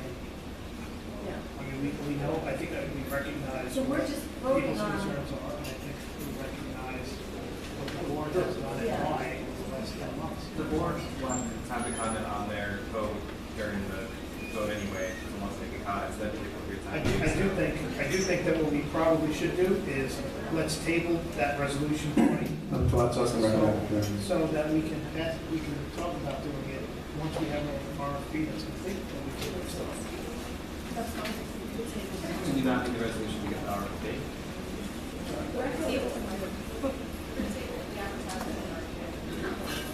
So we won't have an RFP then. No, we're- Well, Resolution 20 gives the administration the ability to send it out once it's ready. So we can work on it. So we're saying, go work on it, finish it when it's ready. Let's review it, be clear about what it says, make sure, and then decide if we want to send it out. That's fair.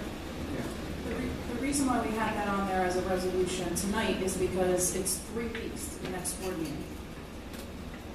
Right? So as long as the board approved to advertise it, I can put it together in the next week, and then it can be sent out. People can request it. So now we're going to push it out for 3 weeks. Unless we have a special meeting.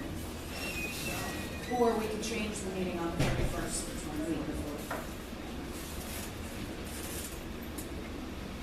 Okay, let's do our superintendent's report. Good evening, everyone. First, I'd like to just congratulate HBW.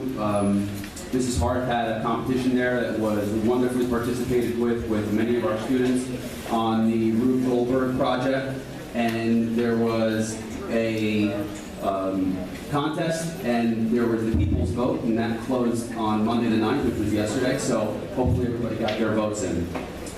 In regards to the situation that was discussed tonight, what I'd like to say is, first and foremost, as many of you already read in the correspondence that I sent out this afternoon, first of all of the aides that work in Verona are highly valued, not only the ones that live in Verona, but all of the ones, whether they're in their first year here, second year, third year, or 25th year. We recognize the amount of outstanding work they do every day. In many instances, they're some of the hardest working people in our district, and they deal with incredibly difficult situations. Last year, I met with a number of different aides in small groups at different schools, and many of their concerns were shared with me that were problems for many, many years. Many of these things you heard tonight. We heard about salaries, we heard about benefits, we heard about, not having days to, well, whether it's a personal day or a sick day and those sorts of things. So those are all justifiable. I know that to the public it's very clear that, and to the aides, you don't see what goes on behind the scenes. What I can say is that since that time, we've spent, and this conversation started last year with Mrs. Skinner when she was our Director of Special Services. And I can say Mrs. Skinner advocated and wanted the best for the aides. I can say that I spoke to the board last year and we looked at ways that we can try to improve it. We've been looking at this, and this is why we say we've been looking at this for over a year. I'm not going to mention names in this room, but I've met with several of the parents who came up here tonight. We are all on the same page. Do not look at the board as an entity that does not want what's best for children. I see some people nodding their heads in agreement, and I see some people shaking their heads in disagreement. If you don't want to believe me, you don't have to. But I am telling you here tonight, we have been working countless hours in order to make it better for our aides because of all of the incredible work that they do. Do I expect you to know that? No. But we've been looking at this for an endless amount of time in order to try to pull something together and to be able to give credit where credit is due and to make it better for them. All we are doing is trying to come up with viable options. If you limit our ability to do that, if you limit our ability to think outside of the box, to get input, to see what things are out there, then we're only going to continue to perpetuate the same things that we've done year after year. The 5 board members up here, Mrs. Nardino, myself, Mr. Moriello, and the rest of the administration, what we've been working towards is a solution. I appreciate, and I know the board appreciates, the feedback that you've given here tonight. Certainly, this is not an enviable position for either side. It's not an enviable position for the people who are coming up here. It's not an enviable position for the parents who are here tonight or who are not here tonight that are anxious about different things related to this matter, or the fact that, each and every day they're anxious about their child going to school. Those are all justifiable. That we have ways to go about trying to find those solutions. If our hands are tied and we're limited in being able to go and be resourceful, that puts us in a difficult predicament. And the reason it puts us in a difficult predicament is because for the past year or better, we've been racking our minds and talking to other districts about what solutions they have. And we're coming up very empty-handed. So all we want to do is be able to figure out what those things are that could be solutions that we should be considering so we can have a discussion. And in an effort to do that, be able to reward, compensate, retain, and cut down on the turnover that we have. Because 40% turnover is way too high. 20% turnover is too high. Anything north of a very, very small number, until we get to 0, which I know is impossible, it's too high. Especially when it comes up with our students. But you need to give us the opportunity to look at opportunities, look at solutions, so that way we can see which direction we're going to go.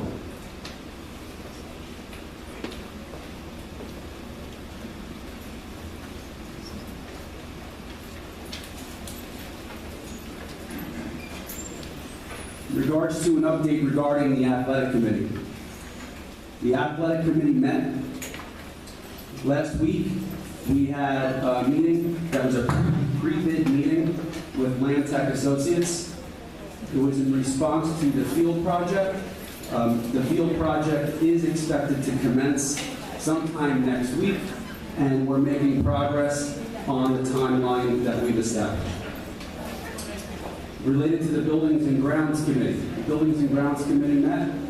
We are still awaiting all of the results from the lead water testing, which was the second wave throughout all of our schools.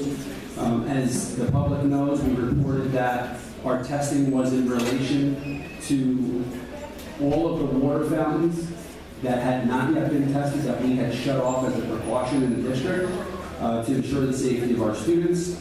We're still waiting for all of those results, second and third tests to come back before we go ahead and we can end up making a determination as to what necessary remediation, if any, is necessary on those fountains.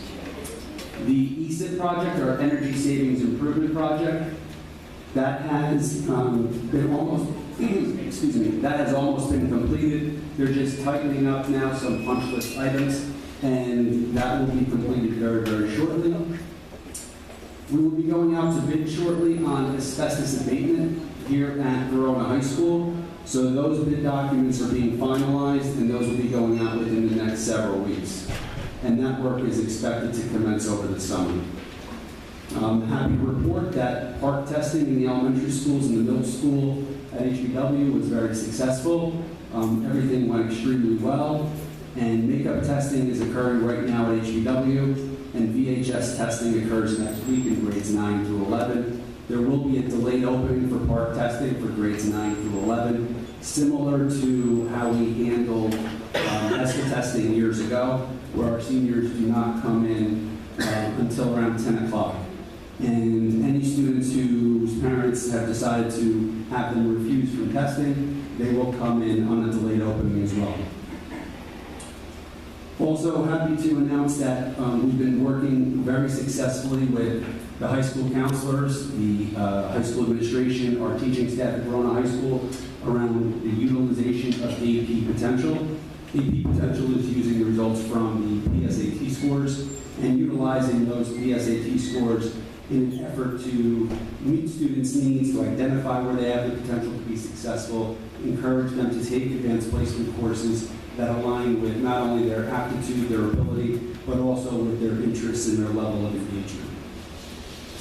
And last but not least, I'd just like to make a public congratulations to one of our outstanding teachers here at Verona, and specifically at Verona High School, who has recently been acknowledged for his amazing ability to reach children, to reach students, to work with colleagues, He is, if you mention his name to anyone in the community, and whether they're in one of our buildings or in the convenience store in Verona and beyond, you will know that Rich Wertz comes very highly respected in our community.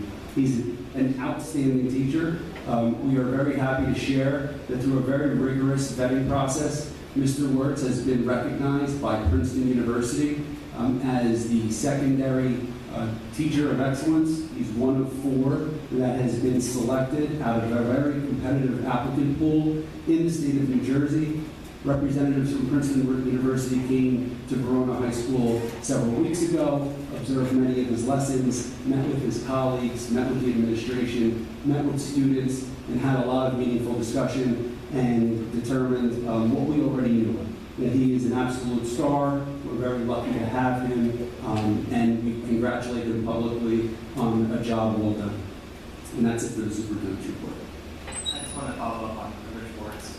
Since I was a student here to a board member, his accolades have only continued.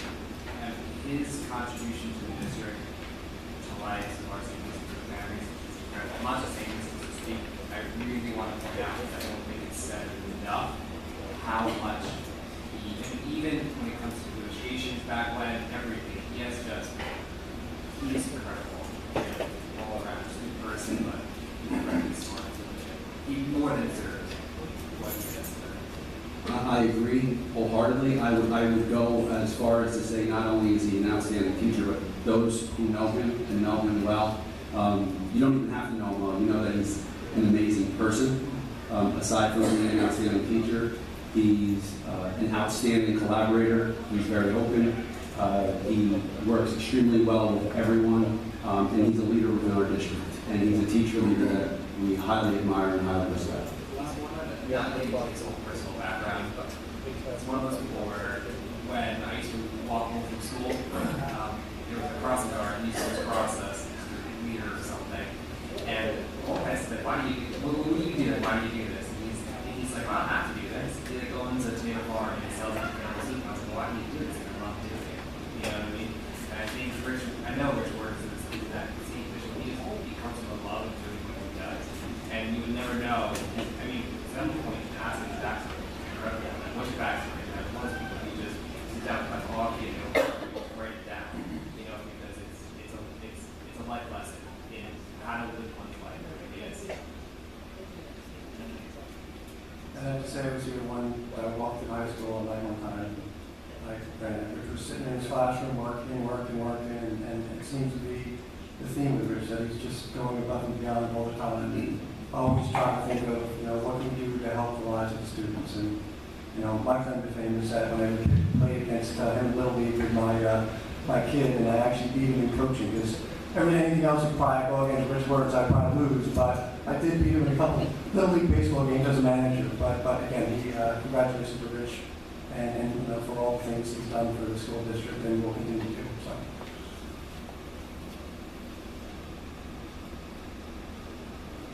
Are we on committee meetings? Committee reports? Education? Yeah, you want to make them all brief, right? Yes. Okay, 'cause I got 2 of them. I'll make them brief.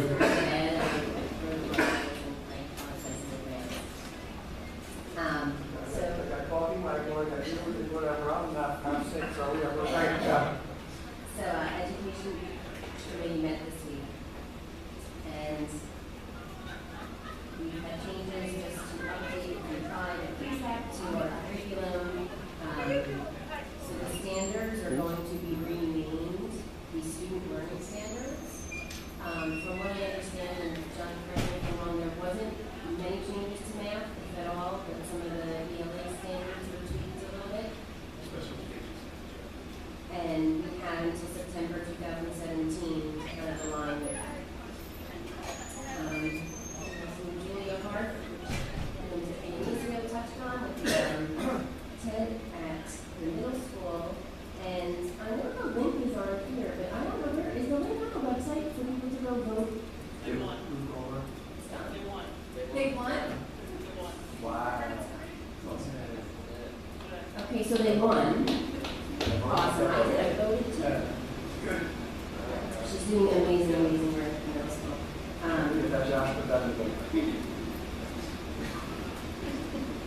doesn't do it on so PSAT scores are in for 9th and 10th. I think 11th had already come back, so I think they're looking at those to look for scheduling for AP courses for next year and things like that. Still working on benchmarks for elementary school report cards.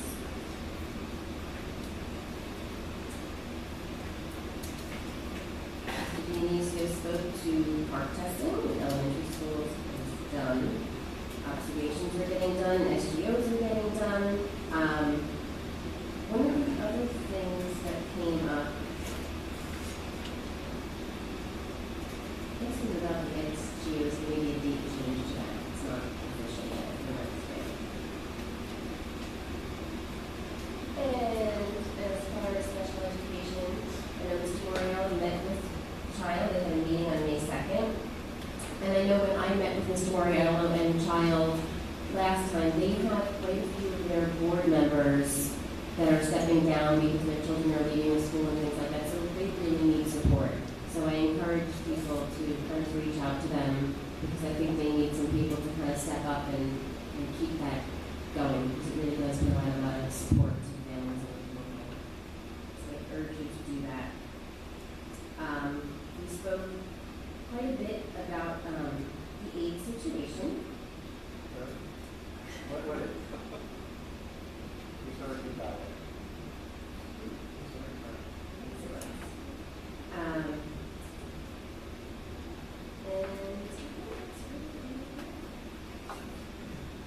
anything to add?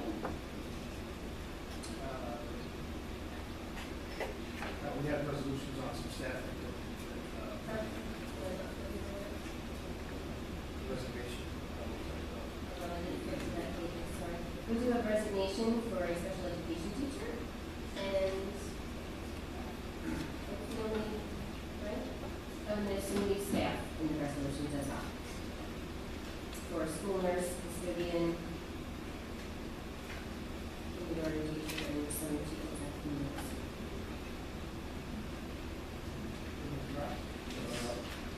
We're going to tag team this a little bit because Who wants to go first? All right. Go ahead. I had Leo on one hand and the cell phone on the other during this meeting. So His baby joins our committee meetings very frequently. yes, he does. We're having some youth on the phone pretty well. So one of the first topic was just the fields and its process. So we did have the first kickoff meeting for the tennis courts, upper field, lower field, and parking lot projects that are going to be commencing. Went very well. A lot of the progress right now is just simply paperwork and permits and who's doing what, where the responsibilities and obligations lie with the parties that are involved.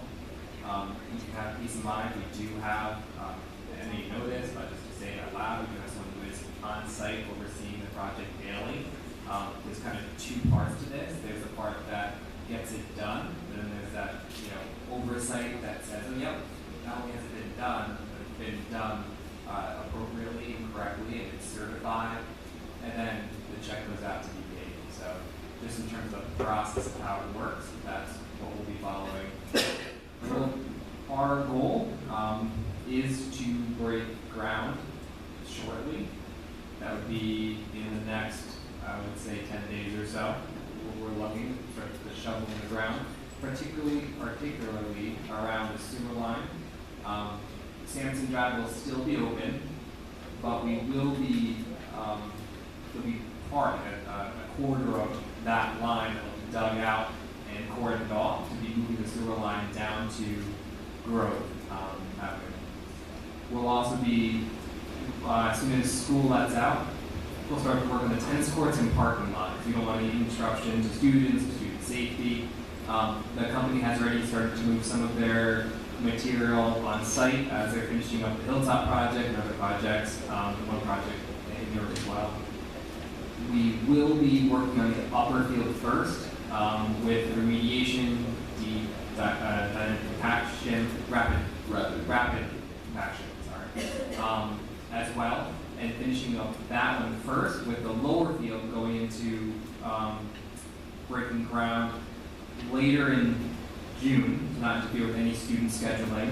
And then that project, it being a larger project, wrapping up sometime in the fall, before winter hits and frost starts to hit the ground, obviously, because we need to have everything wrapped up by then in order to do it appropriately.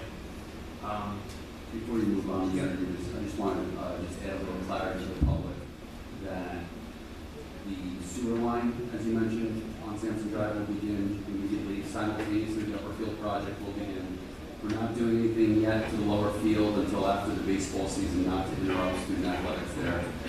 We're not going to interrupt the tennis season at the tennis courts. So once tennis is concluded, end of May, beginning of June, that work will begin prior to the conclusion of school in a manner that the contractors will not be interfering with the parking lot area. There's a way for them to begin work on that area.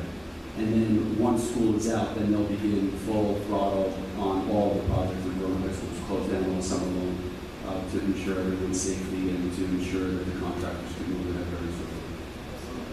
And we're working with Randtech to create a project plan that's going to have all the key milestones, so we'll know exactly when that's supposed to hit, and we'll make sure that we're following all those milestones to make sure that the project is not delayed. And those project meetings will take place every 2 weeks as scheduled beginning next week. It's interesting, like, they were like, we need to cast the manhole covers, which is a warehouse, and you just, They're all in special maintenance. So they're in process right now. Yeah, every manhole that you send, that's insane. I found that fascinating. We couldn't even plan with a plan. There's new business, everyone. Your manhole cover business. There we go. No, seriously. We also talked about, obviously, the lead water testing, but more to come on that. We need to touch base on that. And then the ESIP project came up as well in terms of our energy savings census program. Work is still continuing on that program. Obviously, we need to wait for students to be outside the building to finish up some of the work with ceilings and whatnot. But that is still ongoing. Everything is still on schedule.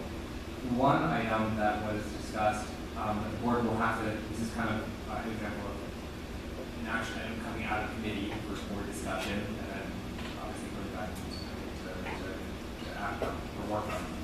We need to work on a policy. We'll obviously work with stress estimates, kind of in the process already, but there's a bit of a time requirement around this to make sure that we have it wrapped up at the end of the school year. We have 2 readings of completion policy. So we need to work on a policy that has to do with student IDs in the vestibules. ID checking for visitors who will come in, whether it's a parent who comes into an elementary school every single day, drop off a lunch. I encourage you to leave it, put it in your child's backpack and put it in school. It'll cut down on the visitations at the office, but no matter who the person is, we'll have to scan a driver's license or a government ID through this system called FastPass. So that way, any adult other than staff who has entry into our buildings, we can get their clearance before they enter our buildings. So what we're doing right now is because this is a fairly new technology and there are not many school districts who have it yet, there is no existing policy out there that we're satisfied with. So Strauss Estimate is helping us in crafting that, and then we'll be able to have those 2 readings, have the board review it, and then the goal will be to formalize that process and begin that in September. Yeah, across the whole Why do we need a policy? That's just a procedure. We don't need a board policy that dictates how to use the IT system. It's just a procedure, right? Procedure would be following off of the policy. So our attorney and the policy company that we utilize recommended that we establish a policy, because then any procedures that we would then communicate to our staff, and specifically to the parents, would be around how we go about governing the. Just to be clear, if a parent came to the building and disputed having to show ID to get access to the building. That's right. That's correct. Yeah, so the time-sensitive nature of that is, move the next meeting up, okay, but we were looking during a 3-week period to have that drafted, go through committee, which we just meet earlier, and then have a first reading at the board on the 31st of May, so we could have the second reading that first meeting in June before, because the 28th of June is the last board meeting before the summer. Yeah, but So we're we're just meeting in July. make sure that we're giving, and I guess you can still work on the procedure of it without the policy, but I guess out of just good form and etiquette, it would be great to have the policy wrapped up, developed, so they can then move as soon as the procedure off that. You could do both at the same time if that's what the board wants to do, but we just thought it would probably be best to wrap up that policy, have it clear, have any discussion we need during that time rather than let 6 weeks or something go by and need it, which we still can do, so we'll not. So it sounds like interesting and exciting and every policy being not strict procedure. Anybody who says I refuse to show my ID, please don't be controlled, and so on. Sure, yeah, then we'll do our best to get it after the board meeting from but if it doesn't happen, then it doesn't happen. And I've contacted Mr. Bellagio already since our meeting, so he's following up with Scott's estimate, he's checking on the progress. Let's do it before, because I'm not Mr. What do you say? You know, where's the policy? What are you guys doing? We have a security concern that policy protects our ability to say we have a right to ask you for ideas to go with it. Okay, take the procedure today. I mentioned 99.9% of folks have not a problem identifying. But if somebody did, they wouldn't be so worried about the policy, worried about the whole matter. Athletics? I just have one more thing to add for the building and grounds, for all the music parents and students that music room is being worked on as we speak, but during the day is being worked on, that is definitely moving forward. So there's a couple items, mechanical, and the music room is one of the big ticket items. Being a former band member for 10 years in my high school, and loving the band that we have today, the music room is moving forward. That could get delayed because of the soil situation, but that is moving forward. So. I'm going to kick off athletics and then pass it to Jim. But I want to give a shout out to Coach Giarusso because the girls lacrosse team went to the county finals, and it is the first time in school history that they made it to the finals. They did wind up losing that game to Glenridge, but very proud of them. So shout out to Coach Jake. Oh yeah, thanks. Couple things we talked about in the committee meeting. Some job postings. This job posting for cheering advisor, JV girls soccer coach. And that's she was leaving. And we're looking for a freshman boys soccer coach. In regards to the athletic director search, we've had about 80 applicants. I think we're down to 15 is the last I heard. Looking to have somebody up and running in transition with Mr. Cisa by September 1st. We had on... Just to clarify on that, the person will begin September 1st. We're getting closer to where we will have, I would say, the top 4 or 5 candidates narrowed down to go to committee. They will go in front of a committee of representatives, coaches, teachers, administrators in the district. And our timeline for this, realistically, we're hoping for sometime in June. So at least that way there's a transition plan over the end of June and then through the summer while Mr. Cisa is here to kind of pass the baton and get comfortable with meeting coaches and staff in the district and getting acclimated. On May 21st, we're going to have the Greater Newark Tournament Finals for baseball being held in DHS. It's an honor to get selected to have that at our facility, so that's beginning May 21st. And one of the things we were talking about was the student athlete signing day, which was on May 5th. And basically, we had 14 DHS seniors that were participating in NCAA athletics, coming in with parents, and have a nice little get together and then take some pictures and talk about the events we're going to do. So, I know it's late right now, so I'll end it with that. Any questions?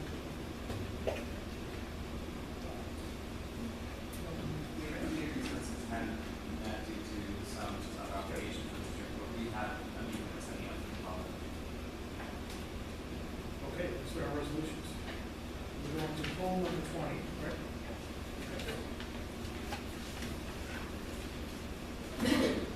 John, can I add something for discussion items here? I'm not sure if it's actually the case, but I feel like I will kick myself if I don't know I'm not saying anything. Mr. Tamboro, I have to say that I took offense to your letter. I am a mother of 3 children in the district, all with their individual needs. special education teacher. I work full-time, I take care of my family, and I volunteer my time here on the board. People in the community that know me know that I care about children, and I deeply care about the education of children. People in the community that know me know that I deeply care about special education.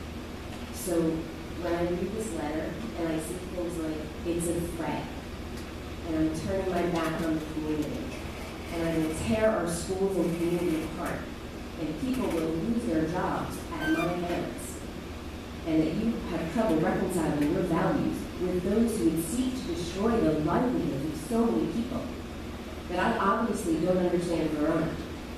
I take offense to it, because I believe I do understand Verona, and I believe I do understand education, and I understand children and their needs.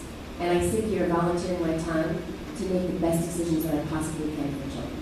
So I am offended by that. Just for the record, that letter is an internal letter sent out to members of the Team Association, so therefore there will be no comment in the letter or anybody. Yeah. That's fine, I'm just saying The that letter- that goes out by email. There's no comment needed, I think the letter speaks for itself. The other discussion item is whether or not we'll move the 31st to the 24th. The meeting, yeah. Want to go, the 31st? So my only concern with moving our here twofold. One is moving the dates will come back during the summer or closer to the summer, and one second, the reason for that would be just making sure that there's the appropriate people here who want to have a dialogue or have access to them. That's my one concern with that. I don't think we're under any rush. It's getting information, it's not making a decision about me. So, decision will only be to send that, that's what we send out. So the twofold be, one would be having the information back before the end of the school year, so if anyone wanted to review it this year, then we could do that appropriately, otherwise we're getting back in July, August, maybe. That shouldn't happen. It's wait and see. If you want to look at it, they might still be. There's no time limit operating. Okay, gotcha. The second part would be that the administration has requested us to move this forward to have the information because they find it useful and they're running the district. So the one thing that we do as a board is to facilitate, not get in the way of the administration running the district. So I don't know if it's, we've had several professionals The who have administration time. has a complete RFP to review. Answer any questions that we may have about it. That's a resolution at that very next meeting. Which is fine. Get it very next meeting. As long as everyone's there. Yeah, so if even if we get it back, someone's clear with the fact that if we get it back and staff, people are discussing during the summer, it's people's community's responsibility to come back and have that conversation during the summer. And administration is still okay, we need this, but we still have more than enough time to dialogue. We always miss having a conversation with child, which like the head got it. We need to have that conversation obviously.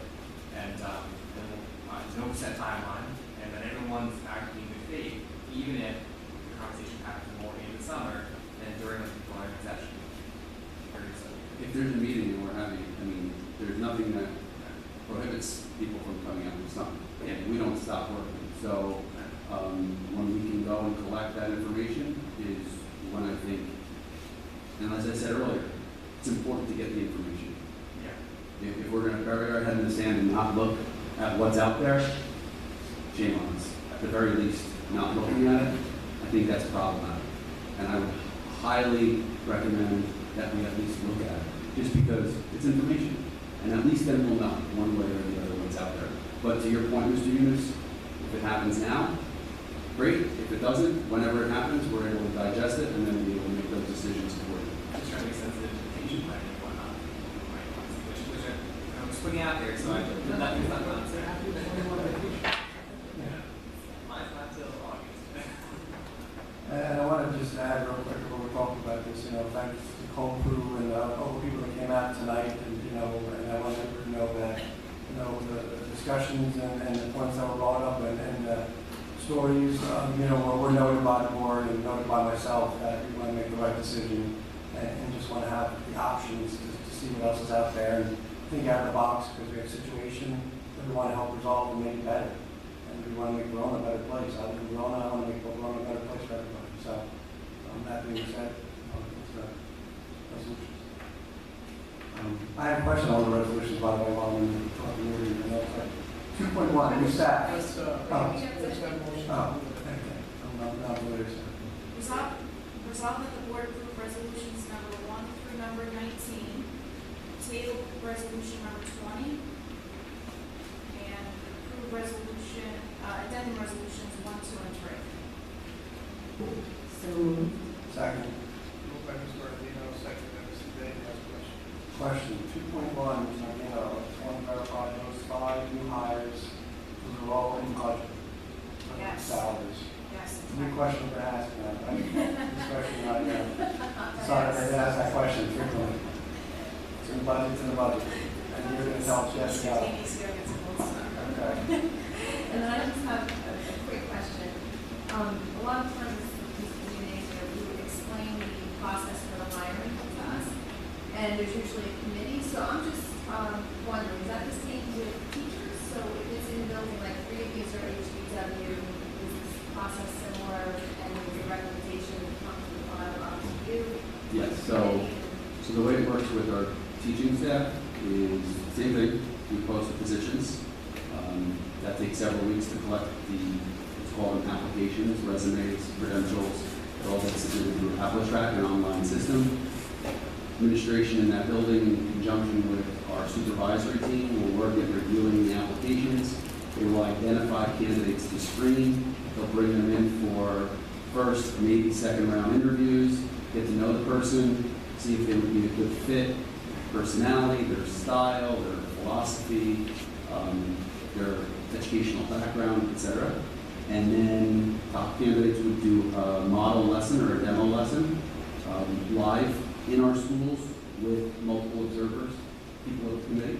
And then from there, narrow it down. And then what we ask as part of the process is that they send the top 2 candidates to my office for interviews. And the committee gives their feedback and delineates. Sometimes it's clear for them who's number 1, who's number 2. Sometimes there's a split because there are unique strengths of each individual candidate. And then from there, that input's taken into consideration. And then we ultimately get to the point where the recommendation comes forward. So 2 people for each position, 99% of the time will get recommended for each position. Mr. Denise, can you explain what resolution number 8 is?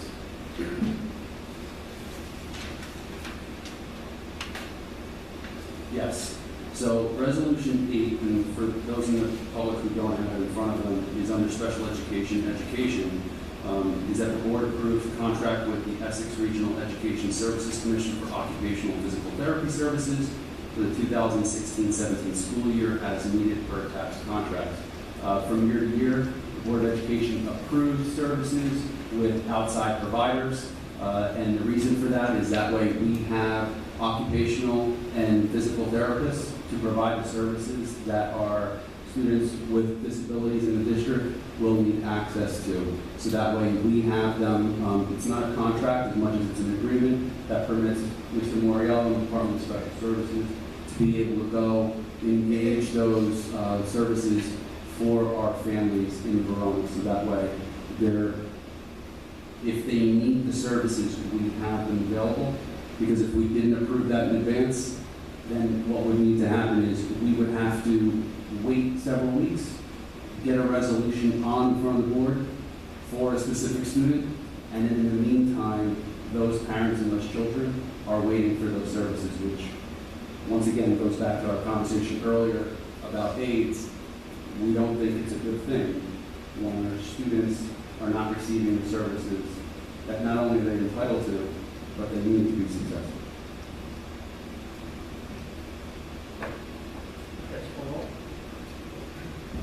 Mr. Day? Yes. Mrs. Bernardino? Yes. Mr. Yunus? All resolutions? Yes. Yes. Mrs. Bresky? Yes. Mr. Quadrochi? I vote no on number 8, and I vote yes on everything else. And number 8, the only reason why I'm voting no is I'd like to make sure that child knows that that's what they're doing. And how many years we've been doing that, and how do we know feedback.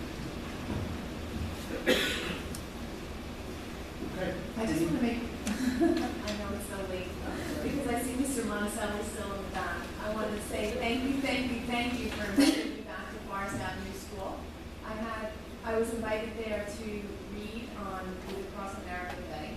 I was not able to make it. I had an obligation, and Mr. Monticelli opened the invitation for whenever I had time. So I took him up on that and sat with Mrs. Babelar's class. She's going to be an awesomely missed, let's say. I got to sing Zippity Doo Dah, sit with the kids, and really see what goes on in the first grade classroom. I was there for about an hour and a half, and thank you for extending that invitation. It was great. So the board appreciates the vision of this rescue singing. Zippity Doo Dah. Oh, no, nobody wants to hear that. That's not pretty. Okay, do you have any public question or comment? Please. Yeah, I was thinking to the.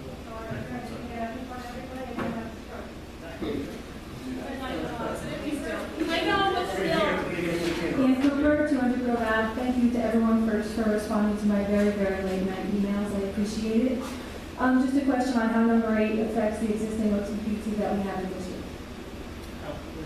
Resolution number 8, is that going to change who we currently have? Does it? Well, the resolution passed. No, I understand that. So does that change the current OTPT staff that we have, and what is No, that? resolution 8, we've used for, I can't, on some years. Many years. I don't know exactly what you're looking And for that. resolution 8 is, It's sort of prototypical model from what we were talking about earlier. It allows us to use a service to augment our own hiring practices where it makes sense. If and when we decide it makes sense, for however long and for whatever role we decide it makes sense in the OTP. And it's supplemental in nature as well, so it gives the Department of Special Services the flexibility where the current OTs and PTs were contracted through the VEA who are currently full-time on staff, where it's above and beyond that they can't accommodate some of the needs because of the number of cases that they're handling or scheduling or the needs of the student, so it's supplemental. So the agreement has to be publicized and voted on by the board in resolution every year to renew the service. This is something we do every year. We've been doing it for as long as I can remember. Otherwise, we wouldn't be providing for supplemental services. We're not permitted to do so. So, and this is for 2016-17. So we're renewing.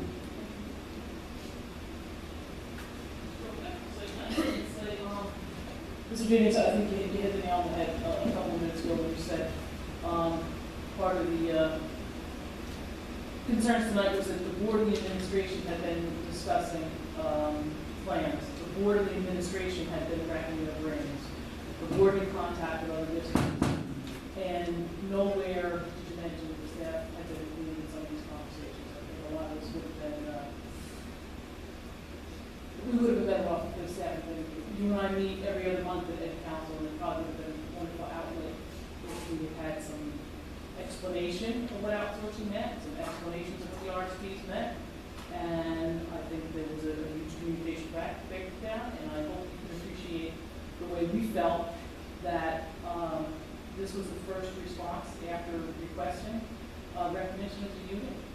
The first response that we had received, whether it was meant for that intention or not, was that it was the outsourcing of the state.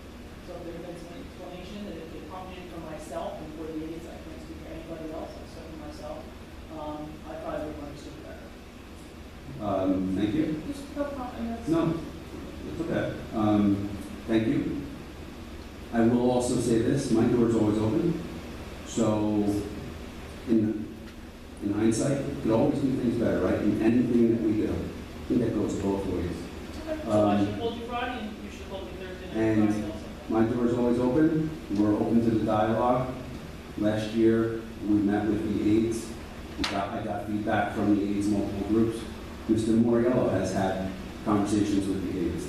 So our goal is Mr. Moriello had talked about their hours changing, their salaries changing. They're feeling threatened, so you can imagine that this No. now if they were feeling. Nobody's changing anybody's hours. I think we were all very clear that We wrote it to the letter to the aides and more like a meeting. there was around certification process, around what that we were looking into compensation was in the letter. Well, we're here, so I mean, you brought it up at the podium, so right, so there was a letter that memorialized that meeting that Mr. Moriello had to be able to support them in order to get them to the point where all of them were certified by federal law. Around compensation, and on the compensation structure, no details, but that we were looking into and exploring how we can go about remedying it. So all of that was delineated there. So, as I said earlier, our goal is to try to provide the best possible services for our children first. And at the same time, we want to be able to support the people who are in the trenches doing that good work. And that's what we've been trying to do. So this is one avenue, and in our communication, we're looking for those solutions. So we are opening up the dialogue. We're in the trenches, the dialogue. I just wish you'd come. Because assuming the association represents all the aides then? No, right? They don't. So you have to come to the microphone. So in September, Yeah, closer. I'm right here. In September, what are the qualifications going to be needed for the paras? Yeah. They're going to have to pass the pass test, right? No, not necessarily. So there's two basic criteria. It's federal criteria, it's not No, our I criteria. understand. It's either or, 60, a minimum of 60 college credits with an associate's degree, Okay. or that's the practice. Okay, so what are the other? Okay. Right. So that's all. But again, it's important to show about 65, at least 65, the 65% that we know from, that we know about, maybe more. It's a minimum of 65% of the current aides have those qualifications today. And the ones that don't, I know are going to pass it. I know a number have actually passed the pass test. Right, there are some that we know have taken it. You know, we've done, Small Railroads run a number of sessions to help coach them through what that entails. We've provided, the district has gone and furnished preparation material for them to use. So going into September. It's possible, it is possible that an aide that is here today that doesn't meet the qualifications will have. And then they're being given plenty of time to. Correct. Read that. And that was the goal, to Okay, be able so to going into notify them as September, early as possible. They should then still be, like, those September will still have those same individuals. Yes, correct. Okay, great. As long as they're qualified, then they will be employed here. There is variability in the staff, and, because the staffing of aides is directly a function of the number of students that are served. So students come and go, IEPs change, the number of aides that we have, ebbs and flows. Okay, great. Okay, thank you. You're welcome. Anybody else?